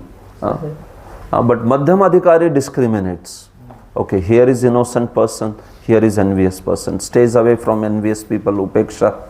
But for the innocent person, he is very eager to give his mercy. So that's what a preacher is. So Madhyamadhikari is the one actually who is the cause of bhakti, literally. Because he is the one who preaches, he is the one who connects people in Krishna consciousness. Yes, Prabhu. So now in this case, Uttamadhikari, do they come down to Madhyamadhikari's level? Yeah. And they also do preaching? Exactly. So is there any chance that Uttamadhikari can do preaching? Yes. So Uttamadhikari can do preaching, but as soon as they have to do preaching means they have to discriminate, right? This is not a devotee, this is a devotee, this is ignorant person. So then if they are doing that discrimination, they are on which platform? Uttama or Madhyama? Madhyamadhikari. So this is how. So somebody like Srila Prabhupada, he is a Uttamadhikari Vaishnava, but he comes down at the level of Madhyamadhikari so that he can do the preaching. So very important point that he brought up, that yes, Uttamadhikaris also preach in this world, but when they are preaching, they are acting on the platform of Madhyamadhikari. That's the point. All right. So these are the three adhikaris, and one should follow. Anupashyati, that's the word. So Prabhupada speaks with this, and then this verse ends. Yes, please read this. It is clearly mentioned in the sixth mantra that one should observe our systematically. See, this means that one must follow the previous acharyas, the prophet, the teacher. Anushpati is the exact Sanskrit word used in this connection. Anu means to follow and Pashyati means to observe. Thus, the word Anupashyati means that one should not be things as he does with the neglected eyes, but should follow the previous acharyas. Due to material defects, the naked eye cannot see anything properly. One cannot see properly unless one has heard from the Supreme Source, and the higher source is the Vedic wisdom which is spoken by the Lord Himself. Yes. So finally, Prabhupada says Anupashyati. See, this is from the verse, right? Atmani eva anupashyati, one who sees like this. So, but the word that is used is Anupashyati. So, Anu means what in general? Small fall. So, that is Anu. This is Anu. Anu and Anu. That's the difference. So, this is Anu. So, Anu means in following. Anu means in following, or Anu also means constantly. These two meanings are there. Anushilanam, meaning constantly doing something. Or Anushilanam can also mean following like the previous acharyas. So here, it is Prabhupada is telling finally that in order to develop this consciousness like a Madhyamadhikari and Uttamadhikari, so one should follow the previous acharyas. That is the Anupashyati aspect. Following, Anu means to follow and Pashyati means to observe. So one should follow the previous acharyas, one should follow the previous Vaishnavas, right? Whenever we want to understand our acharya's mood, we should follow the previous acharyas, Prabhupada. See, this is why it's important to read the life of our acharyas. We should read Lilamrit. We should read Prabhupada Lilamrit, or we should read other biographies of Prabhupada, because we have to know the mood of our acharya. What does our acharya want us to do, right? Like Prabhupada has a specific mood in his preaching. Although we all belong to Gaudiya Vaishnavism, but still within that Prabhupada has a very specific mood, unique mood, right? What are unique features of Prabhupada's mood? You can tell some features. What is uniqueness in Prabhupada's preaching? Prabhupada always think bigger. Prabhupada always thought bigger. In Krishna's service, let's accomplish bigger. Prabhupada would say, impossible is a word in a fool's dictionary. Like that. Yes. He has used everybody in Krishna's service. Yeah, using everything, everybody in Krishna's service. Yukta Vairagya aspect. Not that, okay, only this section would be, not only that section. Men, women, children, old men, Brahmanas, whoever, n number of people, anybody can be used in Krishna's service. So that's a very unique feature, right? There are some sects who follow bhakti, but they say only Brahmanas can do bhakti. Nobody else can do. Others cannot do. So those sort of ideas are there, yes. Prabhupada proposed as it is. Yeah. From the scriptures as it is, he will explain. Exactly. Prabhupada will not add anything or subtract anything, right? He said Bhagavad Gita as it is. Not Bhagavad Gita as I want it to be. Prabhupada said Bhagavad Gita as it is. As Krishna is saying, Prabhupada is explaining that much. So Krishna says, surrender unto me. Prabhupada says, we should say, surrender unto Krishna. Not that Krishna says, surrender unto me, and the Guru says, surrender unto me. Like that. Or surrender unto somebody within Krishna, or like some other sort of meaning. So Prabhupada is very emphatic on what is the Shastra saying. You follow that as it is. What more? What is special feature of Prabhupada's preaching? Prabhupada's prashad is special. Every job Yeah. So anybody can connect from this prashad. Yes, Prabhupada said our religion is kitchen religion.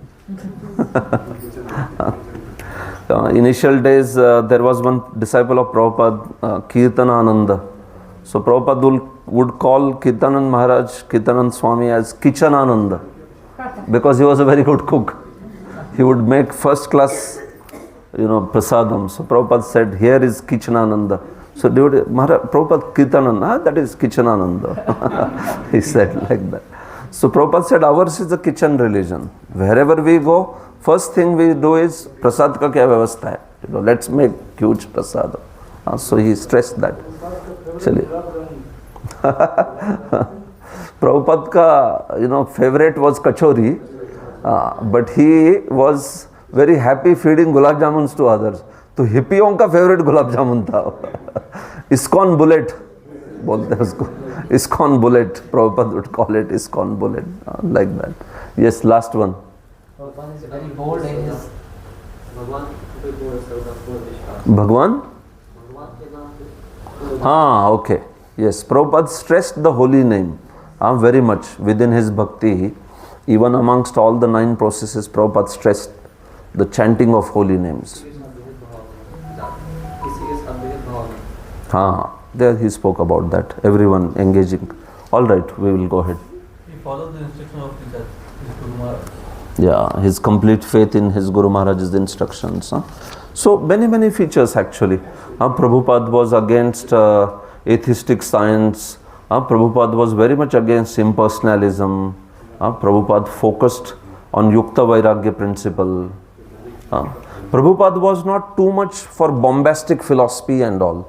Prabhupada was on practice something, Instead of speaking big things, practice something. One man came to Prabhupada and said, Maharaj, Prabhupada, I can recite whole Bhagavad Gita in 45 minutes. Like that. 45 minutes I can recite. Prabhupada said, can you live Bhagavad Gita for 45 seconds? Can you live Bhagavad Gita for 45 seconds? He said, that is more important than being able to recite in 45 minutes. So Prabhupada always spoke on this aspect of leading. If you can lead bhakti nicely and at the same time you are studying Shastra, that is very nice. But not just studying but no practice. That is useless. So these are his things. So that's how basically he is saying that we follow the mood of Acharya, and accordingly if we understand the scriptural wisdom, then we will be able to develop this consciousness. So this is how he is ending with that. According to Bhagavad Gita, only one who is already on the liberated platform can become an Uttamadhikari devotee and see every living being as his own brother. See, typically Kanishtha-adhikaris are the ones who are on the level of Shraddha and Sadhu Sangha. Madhyam-adhikaris are on the level of typically from Nishtha to Bhava. That is Madhyam-adhikari. And Uttam-adhikari is on the level of Prema, the highest. That's how Bhaktivinoda Thakur explains these categories, like that. So that's how. So basically the verse is talking about seeing that equal vision, that oneness by connecting everything to Kṛṣṇa. You are seeing by connecting everything to Kṛṣṇa, like that. So one time Prabhupada was in I think Kolkata, and they said that Swamiji, see, there was somebody who was speaking Mayavad, and Prabhupada got angry. So then Prabhupada started chastising him right in the Pandal. So then they said, Swamiji, you should have equal vision. Have equal vision. Be equal to everyone, like that. So Prabhupada became very angry, all the more, that he is telling him to have equal vision, like that. So Prabhupada said, you call a thief and a police, that is called equal vision. If you are a thief and you are calling everybody, thief is also police and that is also police. Is that equal vision? No. So Prabhupada said, you call a thief and a police. Prabhupada said, actually I have truly equal vision. Why? Because he said, I have preached without stopping anybody. I have preached basically to each and everyone. I have not stopped anybody from becoming devotee. Mlechas can come, Yavanas can come, everybody can come. That is equal vision. It's not that anything can go on and you say it's fine, it is nice, yatomat tatopat, all paths lead to same goal. One time they said to Prabhupada, all paths lead to same goal, right? This idea is very prominent in India. Yatomat tatopat, jo bhi kuch karo, you will attain moksha. Is that true? Does Kṛṣṇa say that in Bhagavad Gita? He says, Yanti Deva Vrata Devan. Those who worship Devtas will go to Devtas. Those who worship Pitras will go to Pitras. Those who worship devotees or Supreme Lord, they will go to Supreme Lord. So it's not that you do anything and you attain moksha, like that. So all paths don't lead to same goal. Or Prabhupada said, all paths lead to same goal in Kali Yuga. And then they were saying, how? Prabhupada said, yes, all paths in Kali Yuga lead to same goal, hell. Hell is that goal. Because all are concocted paths. He said that. Sare ke sare. So that's how he spoke about that aspect. So oneness, this vision of oneness, Mahabhagavata's vision, where one sees in connection to Kṛṣṇa, everything in connection to Kṛṣṇa. So this vision is there in Uttamadhikari, this vision is there in Madhyamadhikari. These are the platforms. Kanishtha is yet to develop that vision, like that. So that's what is this verse saying. And then next verse is just extension of this. So should I give a break, Prabhu, or I should just finish this off now? Till what time we can go today? We started at 6:30, 6:45 around. Huh? No. Today we want to go till 9th verse. So it will need about 45 minutes at least. We can do. So then maybe they can take a break. 3-4 minutes break. Take a break for 3-4 minutes. We will end at 9 o'clock. Because this mantra 7 is now very quick. 6 is over, so 7. 8th one will take little time. 6, 7, 8. That's our purpose today. Tomorrow we'll finish the rest.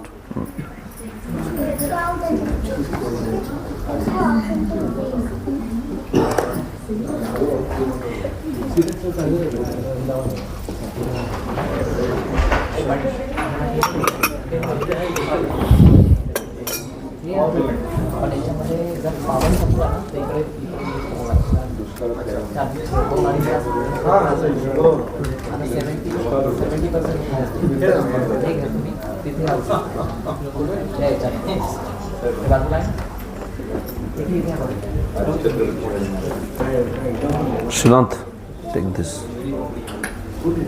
Very good. Hare Kṛṣṇa.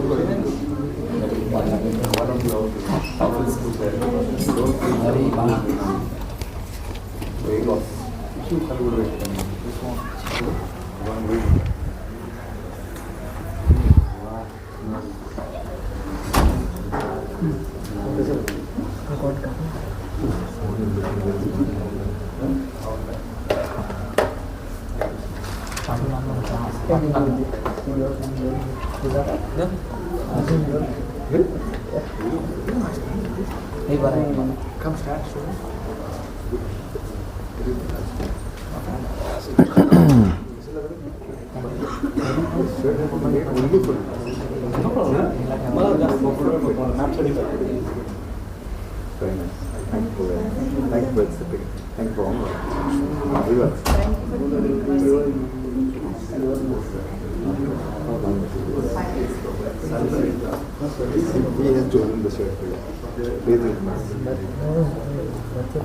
All right, Hare Kṛṣṇa. Yes. How's the interior is? It's not good. It's not good, yeah. After going, yeah, I'll change it. I use Windows different. That works nice. Okay. Regular updates. Surely. Yeah, it keeps on giving trouble. And it takes a lot of memory. Okay. Slow down. Okay. Hare Kṛṣṇa, Hare Kṛṣṇa, Kṛṣṇa Kṛṣṇa, Hare Hare, Hare Rama, Rama Rama, Hare. Mantra 7. Let's go. All right, recite together. You can see here. Yasmin sarvani bhutani atmaeva bhutvijanatah tatra ko moha ka shoka ekatvam anupashyata. Yasmin sarvani bhutani atmaeva bhutvijanatah tatra ko moha ka shoka ekatvam anupashyatah. All right. Yes. Please read. One who always sees all living entities as spiritual sparks. In quality one with the Lord becomes a true knower of things. What then can be illusion or anxiety or things? Yeah. So, for such a person who in this way sees everything in connection with the Supreme Lord, for such a person, what will be the shoka or moha? So, it is mentioned that such a person will never have any lamentation, will have never any illusion or anxiety or like that. So, this is going together from that last verse, Mahabhagavata's vision only. It is mentioned here that how such a devotee will be free from all illusion and anxiety this way. So you see, Prabhupada, he speaks about various themes. See, Prabhupada has written long purports actually. Prabhupada has this style also where he keeps on repeating concepts because he knows that we may not understand or remember by once reading, so he keeps on repeating. So sometimes we may feel also that we already discussed this thing, Prabhupada is again speaking it. So we can understand it is more for emphasis, and he is also out of compassion he keeps speaking. Like this topic, oneness between energy and energetic, is discussed actually. Already we have discussed this in inconceivability. So we'll go quickly through this purport. There is a few points only to discuss here, like that. Okay, so you see, oneness between energy and energetic, we talked about this fire, sun, fire and heat. Oneness is in quality, not in quantity. Just as drop and ocean, that. Oneness in interest brings enjoyment. So, oneness between a devotee and Supreme Lord, it's not absolute oneness, it is oneness of interest.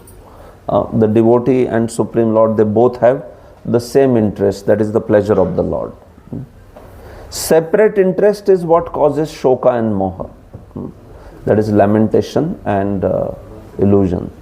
And that's why finally become one in interest with God. See, the gist of this entire mentality where we are talking about oneness, ekatvam anupashyataha, or last verse spoke, the gist of this whole thing is see everything in connection with the Supreme Lord. See everything as His energy and for His purpose. See, even the part and parcel word Prabhupada uses, you have thought of this word part and parcel. Part and parcel. Jiva is part and parcel of the Supreme Lord. What does that mean? He is part and he is also parcel. So, ansha aspect is covered in part. What about parcel? Exactly. So, when I say this is your parcel, what does that mean? The parcel belongs to you. So, I can't say that this is your parcel and then to open it and start using it. So, that is your parcel or my parcel? Parcel means something which belongs to that person. It is under his ownership. So similarly, part shows the aspect of just amsha. We are amsha of the Lord. But parcel shows that we are meant for His service. We belong to Him that way. So that's why Prabhupada used that word very interestingly, part and parcel. Prabhupada has his unique usage actually sometimes of word. Supreme Personality of Godhead. It has a, Tamal Kṛṣṇa Maharaj has done PhD on that word. His PhD thesis on this word, Supreme Personality of Godhead. What all, he got a PhD from Oxford on this phrase, Supreme Personality of Godhead. You can say. So it's like such a loaded word. Prabhupada has a very unique usage. Devotional service. Have you seen any better translation of word bhakti? I mean, never in my life. Like basically as a Sanskrit student, I could appreciate that so much because in bhakti, there is a dhatu called bhaj. Bhaj dhatu. And bhaj, Panini has defined bhaj as sevayam. To serve. So Panini says bhaj means to serve, and that same dhatu is there in bhakti. And when I read that devotional service, it just struck, oh, this is Sanskrit wise the most precise translation. Service aspect. Otherwise, Bhaja means what? Bhaja means to serve. To serve. That's the meaning. So otherwise you have seen different devotion, devotional sentiment, these are the translations of bhakti in outside world, worshipping, devotional sentiment and such word. Proper devotional service. So that as soon as you hear it, you know that devotion is not something just in the heart, it is practical service. It is, right? Otherwise, people say that, Swamiji, bhakti bahut hai. It's there. Why don't you come to temple? नहीं, हृदय में नाम क्यों नहीं जपते? 24 घंटा चलता है अंदर. Like that. 24 घंटा नाम चलता है. हाँ, बस भगवान का नहीं है, वो पैसे का नाम. Continuous, right? So people, but they talk like this. They talk like this. अरे स्वामी जी, भजन तो अंदर चलता रहता है एकदम this way. कभी थोड़ा बाहर भी आने दो. कभी तो ऐसे. So Prabhupada was very practical. He gave very nice. So that's how. So let's see. Right. So initially Prabhupada speaks about oneness between Lord and energy and energetic. So we have seen this idea very clearly. Sun, heat and light. This way. So since there is no difference between energy and energetic, there is sense of oneness. Like fire without heat and light. Is there any meaning to that? So fire and heat and light, they're inseparable. And remember Prabhupada's examples, they are very good examples. Sun and sunlight, fire and heat and light. I have seen that when you give this example outside, people immediately get convinced. They like Prabhupada's examples are very powerful. Immediately people understand, oh, okay, this is the point. Like that. I have seen sometimes, we try to give our own complicated examples, it doesn't work. But you tell something, Prabhupada's example, and people immediately get that, what is he saying. So Prabhupada gives these examples. Salt, like ocean and drop of ocean. Fire and heat and light. Sun and sun rays. All these are examples for the aspect of energy and energetic. Bhagwan and his energies, like that, in this manner. Yes. Further, you see, here he is quoting these examples also. The individual sparks of the Supreme Whole possess almost 80% of the known qualities of the whole, but they are not quantitatively equal to the Supreme Lord. Qualitative, quantitative. So how many qualities are there in Kṛṣṇa? Kṛṣṇa has unlimited qualities, but which are the prominent ones? Yes. So these qualities also you should remember. Rupa Goswami has done this analysis.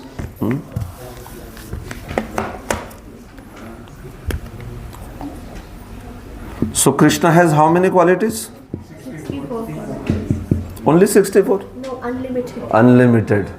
Kṛṣṇa has how many? The chief or important qualities? 64. Otherwise he has unlimited qualities. How many energies he has? 3. Unlimited energies. But they are broadly categorized in 3. But unlimited energies, unlimited qualities. Kṛṣṇa has how many incarnations? Unlimited incarnations. Which are the primary ones? 22, 24, 10, depends on how you are counting. But unlimited, sab idhar unlimited hai. There is nothing limited here. Everything unlimited. So Kṛṣṇa has 64 qualities, which are main qualities, you could say, main qualities, 64. Okay, then what about Vishnu, Bhagwan Vishnu? How many qualities? 60. How many say 64? I heard 64. No? How many said 50? How much is Vishnu? Vishnu Tattva's 60 qualities in Vishnu. Okay, good. So Kṛṣṇa has 64 qualities in full, complete proportion. Vishnu has 60 qualities in full proportion. Now when it comes to Lord Shiva, how many qualities does Lord Shiva have? 55. And these are certainly not as full as Supreme Lord, but they are certainly not like living entities also. So these are intermediate level of qualities. Intermediate because Krishna's qualities they are said to be full here. So Shiva 55.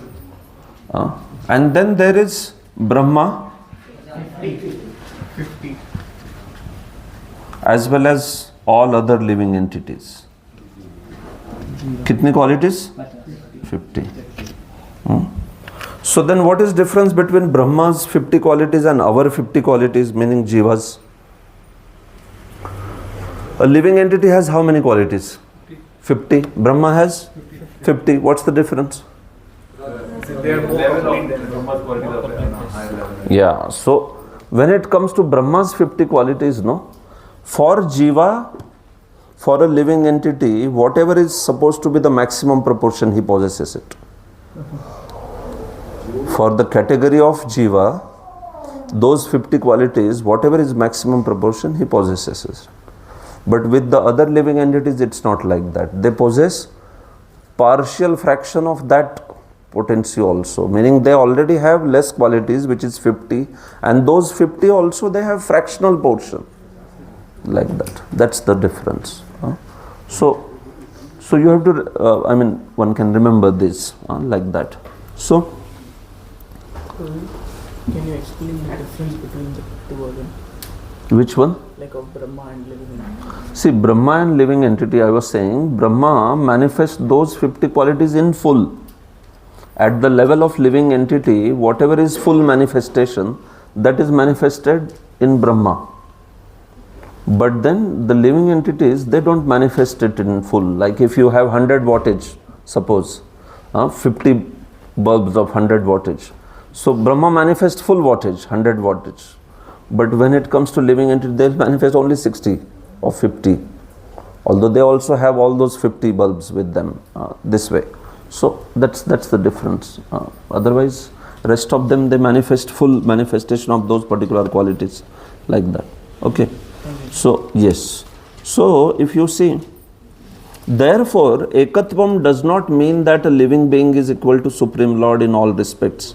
It does, however, indicate in a broader sense that there is one interest. So, this is the whole point of this discussion actually, that oneness or connection with the Lord is of the interest.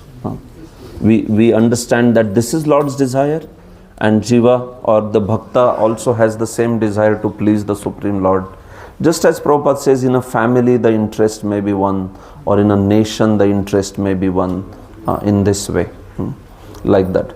Oneness is not like how Mayavadis think that everything is one or like that. No, oneness is in terms of interest, this way, like that.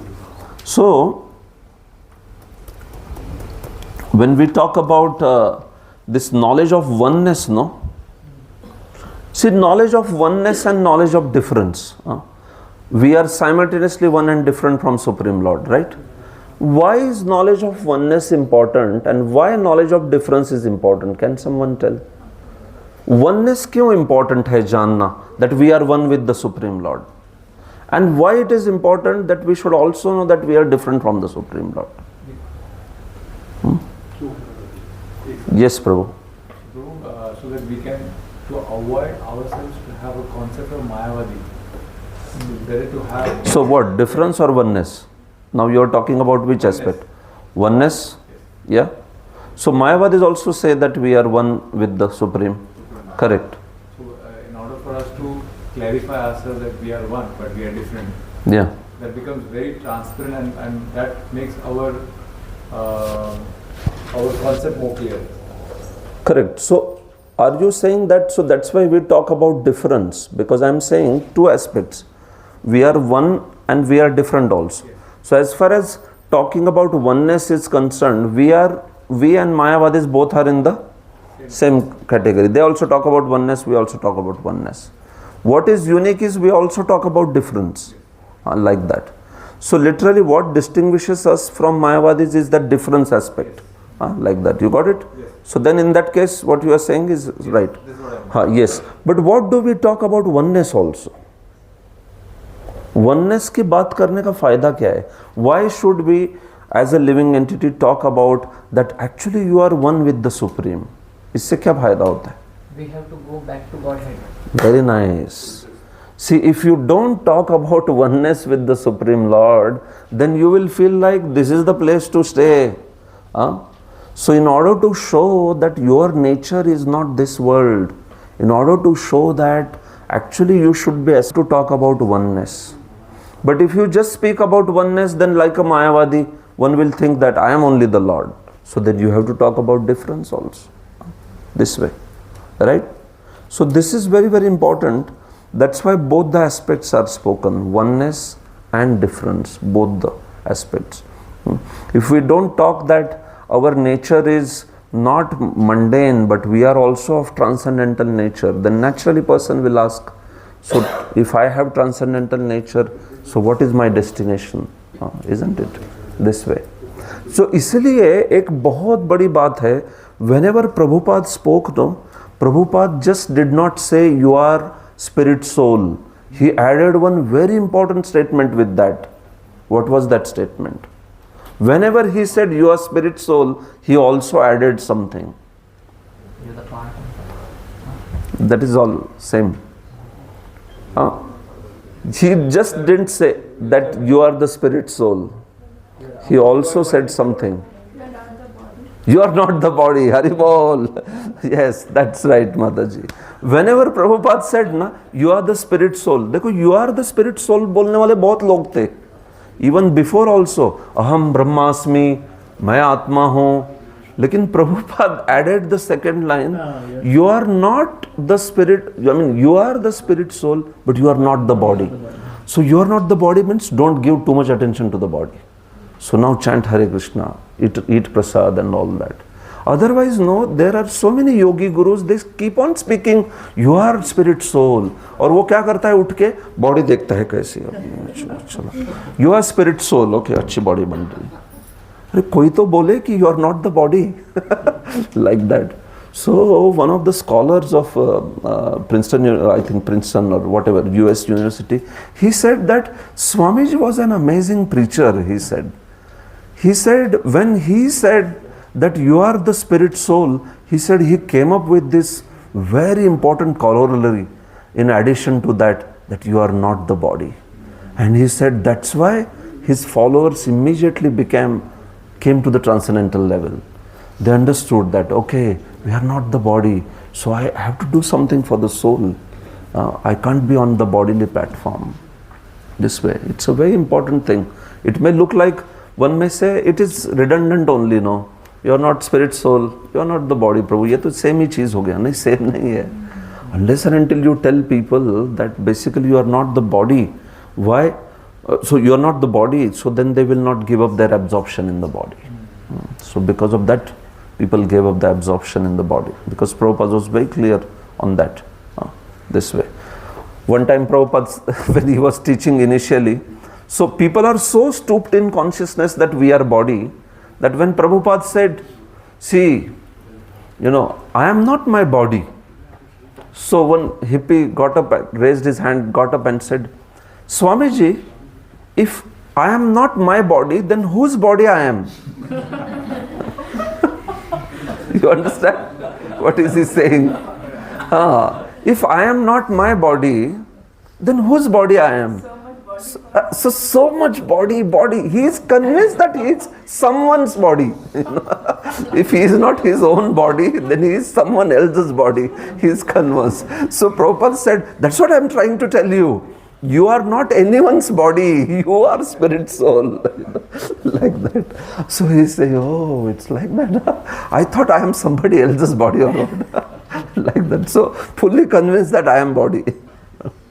In this way. So that's why you understand, that's why Prabhupada said, you are not the body.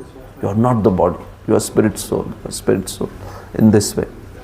So oneness aspect gives us detachment from the world, while difference aspect tells us that we are servants of the Lord. We are subordinate to the Lord. So both the aspects are needed. You have to see in this way. So Prabhupada speaks about these aspects. So oneness in quantity, quality, not quantity. Oneness in interest. Prabhupada spoke like a family or like that. Then he moves to finally separate interest causing shoka and moha. So please read this yellow. A godless Yeah. civilization arises from illusion, and the result of such a civilization is lamentation. A godless civilization such as that sponsored by the modern politicians is always full of anxieties because it may be crushed at any moment. Yeah. So if one does not understand this aspect, then one sees that one experiences illusion, lamentation, right? See, if you are in darkness, no, there is fear. You have to remember this. Suppose all the lights go off and it becomes huge dark. Immediately people feel like, ooh, right? Full darkness. So in darkness we are very fearful. Suppose you enter some room which is dark. So although there is nothing, you may imagine somebody sitting in the corner, right? Kaun baitha hai udhar? Like that. So when you enter into a dark room, what is that you first start looking for? Light. Light. Kidhar hai button? Pat. Light. Then all the fear is gone. So similarly, as long as we are in ignorance, no, if we don't know, I am spirit soul, I am not this body, there will be fear. There will be lamentation. Why? Because person doesn't have any understanding about oneself. So one feels like, oh, my body I should protect. I don't know what will happen. Somebody will take this, that. Why is my body dwindling? Why is this happening? Why my resources being taken away? I am becoming diseased. I am becoming old. So if you are in darkness, if you don't know about the, like how people get into so much of anxiety and fear, right? Because of not knowing. But as a devotee, even if we also undergo the difficulties in life, but at least we are aware that actually I am spirit soul, I am servant of Kṛṣṇa. So these things will come and go. These are the challenges I have to deal. But that lamentation or that so much of fear, that will not be there. So light means freedom from fear. Darkness means fear. So that's why Om Ajnanatimirandhasya Jnananjana Shalakaya Chakshurun Militam Yena. So just as soon as we come in the room, we want to switch on the light so that we don't become fearful. Similarly, in any situation in life where we feel darkness, we feel anxiety, we feel lamentation, switch on the light. What is the light? Take Srila Prabhupada books and start reading it. That's the light. When you open the books and start reading, so then you will see that light will guide you this way. This is very important aspect. Otherwise, we see so much of lamentation. So Bhakti's nature is like that. Shoka moha bhaya paya paha. Bhakti is that path which will actually take away all the shoka and moha and everything. This way. So Prabhupada is concluding this particular verse by saying, the results of our activities must be used to serve the interest of the Lord and not for any other purpose. Only by serving the Lord's interest can we perceive the Atma Bhuta interest mentioned herein. Atma Bhuta interest means, being one with the same service, the desire of the Lord, or rather the desire of service to the Lord. So having that same interest, in this way. So the whole purpose of this purport is actually to show that connection or oneness in the spirit. So Prabhupada says finally, as soon as one is fully cognizant of this transcendental position, he at once surrenders unto the lotus feet of the Supreme Being. But such a Mahatma or great soul is very rarely seen, because such transcendental realization is achieved only after many births. So this understanding of Krishna consciousness, Prabhupada finally says, it is also very rare thing. It is not that easy. A devotee is sudurlabha, isn't it? Krishna also says, Manushyanam sahastreshu kaschid yatati siddhaye yatatam api siddhanam kaschinmam veti tatvata. So Isopanishad is asking us to become that rare person who has this understanding of oneness, who has this understanding of connection, seeing everything in connection to the Supreme Lord. That's actually the glory. That's the most wonderful thing. So for us, whole world is one or connected in that sense that it is for the service of Kṛṣṇa. So that's basically the point of this verse. It is just extension of the prior verse. So that's all it is. Okay, so this is the last now, mantra 8. So let's see few qualities in this and then we'll stop. So this one has some irregular meter. It is called Vishama Vritta. So you can't sing it in a regular way, but you can just recite it like a prose. So together, or rather maybe you can repeat it. Sayaparyagad shukram akayam avranam asna viram shuddham apapa viddham kaver manishi paribhu swayambhur yada tathyotorthan vyadadhat shashvatibhya samabhyah.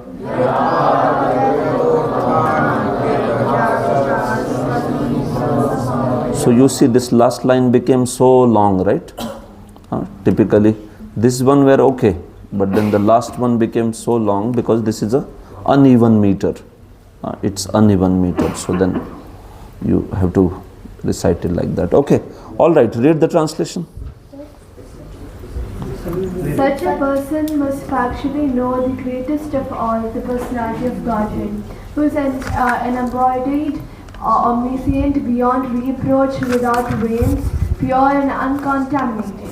The self-sufficient philosopher who has been fulfilling everyone's desire since time immemorial. Yes, so that particular Mahabhagavata's vision, whom we discussed in last two verses, how does that Mahabhagavat describe the Supreme Lord? What qualities he sees in him? That's the topic of this verse, and this is ending this section, this particular section. How does Mahabhagavat describe a description of Supreme Lord? What qualities does he see? We talked about his consciousness and everything. So what qualities does he see in the Supreme Lord? So they are spoken. So these are the qualities like Shukram. What does the word Shukram mean? The omnipotent. Akayam, he does not have kaya. Means what? He does not have body. But when we say he does not have body, then we understand it's like Devadatta. Right? Devadatta's example. So he does not have a material body. See, next word is also interesting. Asna Viram. See, if you say he does not have body, then what is the point in saying he does not have veins? Veins in the body. Body nahi hai to phir veins kyun hoge? Right? So that's why you understand how Isopanishad speaking is. When a Mayavadi says that, okay, Lord does not have body, akayam, then why asna viram, the next word, it becomes redundant, no? If you don't have body only, then why to say he does not have veins? So that's why Acharyas tell that the word akayam has been used and then again specified asna viram, meaning he has the material body, he has the body, but that body does not have veins. He has a transcendental body, but that body of Kṛṣṇa, it does not have veins and arteries and what all is there in our body, right? Kṛṣṇa's body, does it have arteries and veins and bones and all these things? Does it have? It doesn't have. Because the constitution of Kṛṣṇa's body is what? Satchidananda. So then he doesn't have to have these things. So that is asna viram. It is free from veins or snayus or anything of that sort. Avranam, it is beyond reproach. It is faultless body.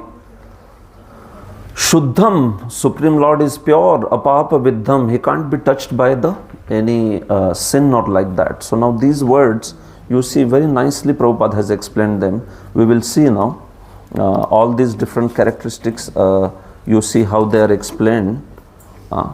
So you see paragraph 1 and 2, they explain akayam and asna viram. Paragraph 2 to 4, they explain shukram. 5 to 6, fulfill of desires.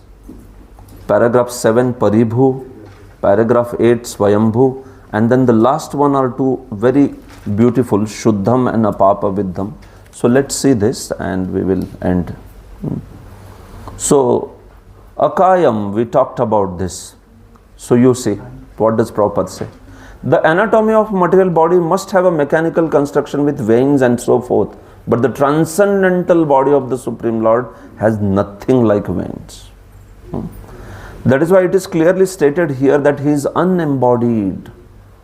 He does not have body like material people. Akayam, his body is transcendental. There is no difference between his body and his soul. Is there a difference between our body and soul? Yes. Is it there or not? Yes. Body is different. Soul is different. Subtle body is also different. So when we go back to the spiritual world, this material body, subtle body, we have to leave. And only the soul goes with transcendental body. But for Kṛṣṇa, there is a difference like that. That in his body there is soul and subtle body and nothing. It's all just one substance. Just one thing. One substance called Satchidananda. That's Akayam basically. Nor is he forced to accept body according to the laws of nature. And does Kṛṣṇa take birth because of laws of nature? No. Why does he come then in this world? How does Kṛṣṇa come in this world? Out of his own choice. Out of his own choice. Living entities take birth by karma. Kṛṣṇa takes birth by his choice. That's the difference between two. Living entities, they come by their karma, but Kṛṣṇa, for him, he has his own choice. Okay? So that's the Akayam aspect. Then further, Shukram, and that means omnipotence. So that Prabhupada talks about in the deity form again. So we have already discussed deity, right? How deity is omnipotent, we have seen this like that. Sometimes when we keep the offering plate in front of the Lord and take it away, people say that, Arey, Bhagwan ne to khaya hi nahi. How are you convinced that Lord has eaten? What will you answer? Yes, anyone? He can eat through any of his senses. Exactly. See, this is transcendental body. This is Shukram, omnipotence. He can do anything with any of his senses. Angani yasya sakalendriya vritti manti. Can we do that? Prasad aa gaya to khana, nazar dal di, ho gaya sab. Like that. किसी ने कर भी दिया ऐसा तो बाद में बोलेगा अरे वो प्लेट लेके आओ भूख है like that. So right, you can't do that, but Kṛṣṇa can do that. He can glance and impregnate material nature. Who can do that? Nobody can do that. Kṛṣṇa can see through his ears, he can through his eyes, he can eat, he can do anything with any of his senses, but we can't do that, right? That is because we are not Shukram. Kṛṣṇa is Shukram, omnipotent, this way. So that's the point. When we offer bhoga, Kṛṣṇa sees through eyes and then he accepts it. That's it. And then if he eats it, then what will the bhakta eat? So he leaves it also, right? Purnat purnam udachyate purnasya purnamadaya. So he leaves, he takes it and he leaves it for devotees so that they can take the prasadam. So whole aspect of Archa Vigraha Prabhupada speaks for that Shukram, alright? That's all. Omnipotence he speaks in the context of deities. So let's move ahead. Here, now. He speaks now in 6 and 7, fulfiller of desires. So you see. This mantra of Sri Isopanishad uses the very appropriate word Yatha Tathyataha, indicating that the Lord rewards the living entities just in pursuance of their desires. So he is the one who desires, right? He is the one who rewards as per the desire. But that reward comes as per the karma of the living entity also. When Kṛṣṇa rewards, does he reward only as per desire? आपकी जो इच्छा है वो दे दी भगवान ने, ऐसा होता है क्या? he not only sees desire, but he sees one more factor. What is that? Karma. So you have to desire and deserve both the aspect. If you only desire, but if you don't deserve, will Kṛṣṇa give? He will not give. You have to have both the aspects. So with everyone, Kṛṣṇa basically sees whether such a person, he has the necessary karma, like that. So Kṛṣṇa, only if he desires, things can happen. Otherwise, Prahlad Maharaj says, the parents may be there, but they can't protect the child. The doctor may be there, but he can't protect the patient. And the ship may be there, but it can't protect the traveler. And it happens all the time, right? I remember one long back case, Ganga Sagar. One family was going in Ganga Sagar, and that particular time of the year, Ganga Sagar has so much of crocs. So one child was playing in the water. There was this boat, and he was sitting in the boat, he was splashing the water. And then a croc caught the child. This was a true story that happened. And parents and all, in front of them, the croc took away the child. They could not protect. Because if they jump, or if they do too much of the action there, then this person said, who was the boat driver, he said, everybody will fall. All of us will die. So, you have a choice. Either you save everyone's life, or you try to save that child. What do you choose? And that case became a very popular case. There the parents had to leave the child. So this is what Prahlad says. Parents may be there, but it's not necessary that they can protect the child. Unless and until they have Lord's mercy, it's impossible. There may be doctors, but sometimes we see with the best of the doctors. In Maharashtra, there was a big cardiologist, Dr. Nitu Mandke, and he died of heart attack. He died of heart attack. So sad, He was the best cardiologist in entire India.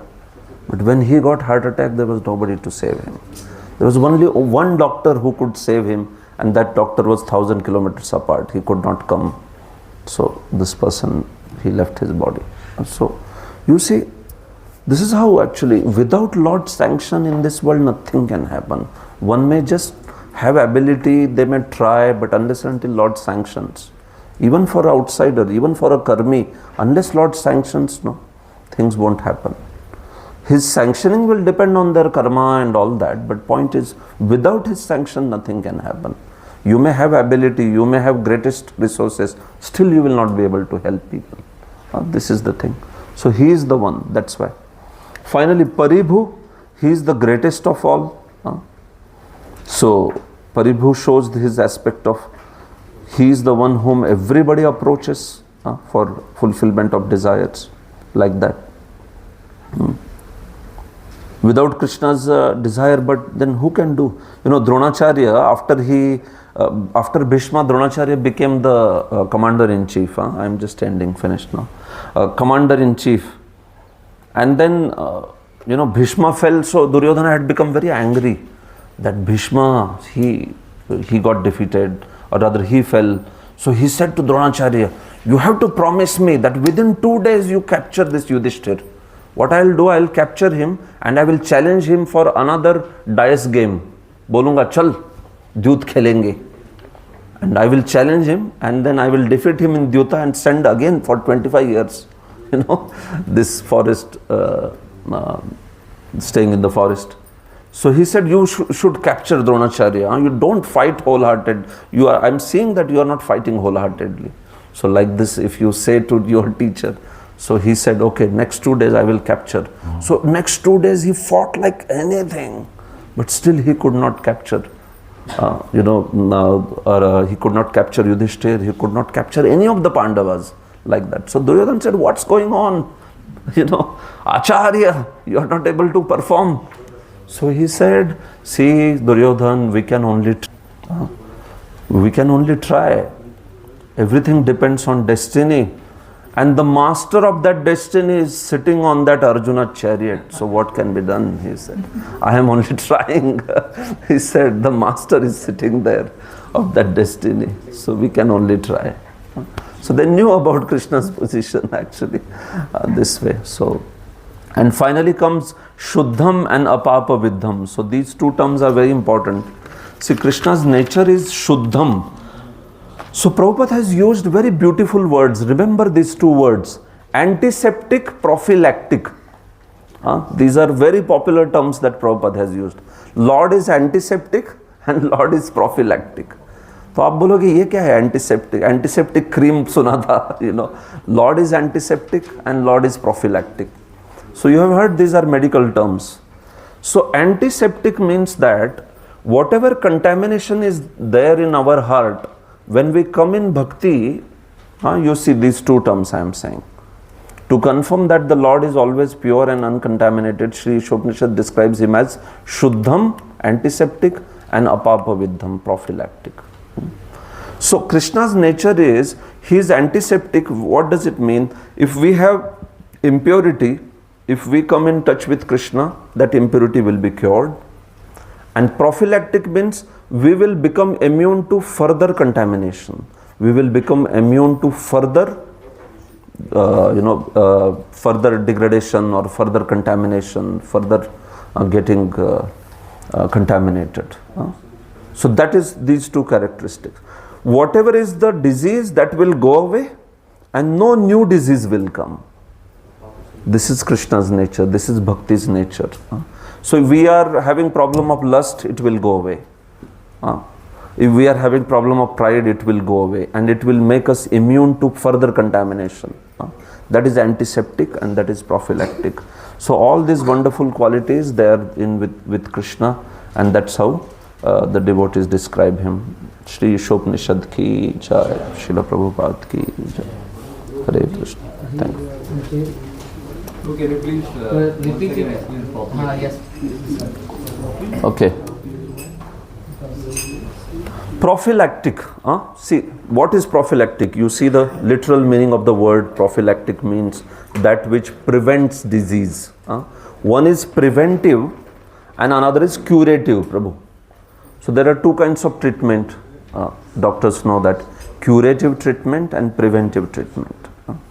So curative is when you have some disease or something, infection, and then you give it so that the disease infection will go away. That is curative. And preventive is, you give something in such a way that the disease won't attack only. A disease won't come to you. COVID vaccine. Yeah, exactly. COVID vaccine. So same way, when we come to Krishna consciousness, whatever is our existing contamination, Krishna starts curing that. And then if we are sincere in practice of bhakti, he starts making us immune to the new contamination. It's like in my childhood, I used to see that Chawanprash ad, Dabur Chawanprash. That guy, the boy eats Dabur Chawanprash and then he's in the class and some next boy in the class, achhi, like that. And then this boy, green aura comes from all his body like that. And he says, Dabur Chawanprash, aapki raksha kare har din. Like that. So, Krishna Bhakti is like that. Whatever is our disease, that will go away. And when somebody, actually, then Krishna Bhakti, jo aapki raksha kare har din, har janam, like that. So that's Krishna Bhakti, like that. Okay. So that's prophylactic. All right. Thank you so much. Thank you. Yeah? No. 7, 8. I had planned till 8 only. 9, 10, 11 are similar, and 12, 13, 14 are similar. So they go in couplets. Yeah, 3 hours. That's why. In 2.5 hours, I will finish these two because they are very similar in pattern. Yeah. Okay. Any question? प्रश्न है प्रभु जी इतने विस्तार में बता रहे हैं कि प्रश्न के लिए कोई गुंजाइश नहीं। चलो, और प्रभु जी इतना टाइम भी ले रहे हैं कि कुछ प्रश्न के लिए गुंजाइश नहीं है. That's what I think what to speak. It's such a wonderful mercy that you could have, I mean, finish these verses very faster. Very quickly also, but the concepts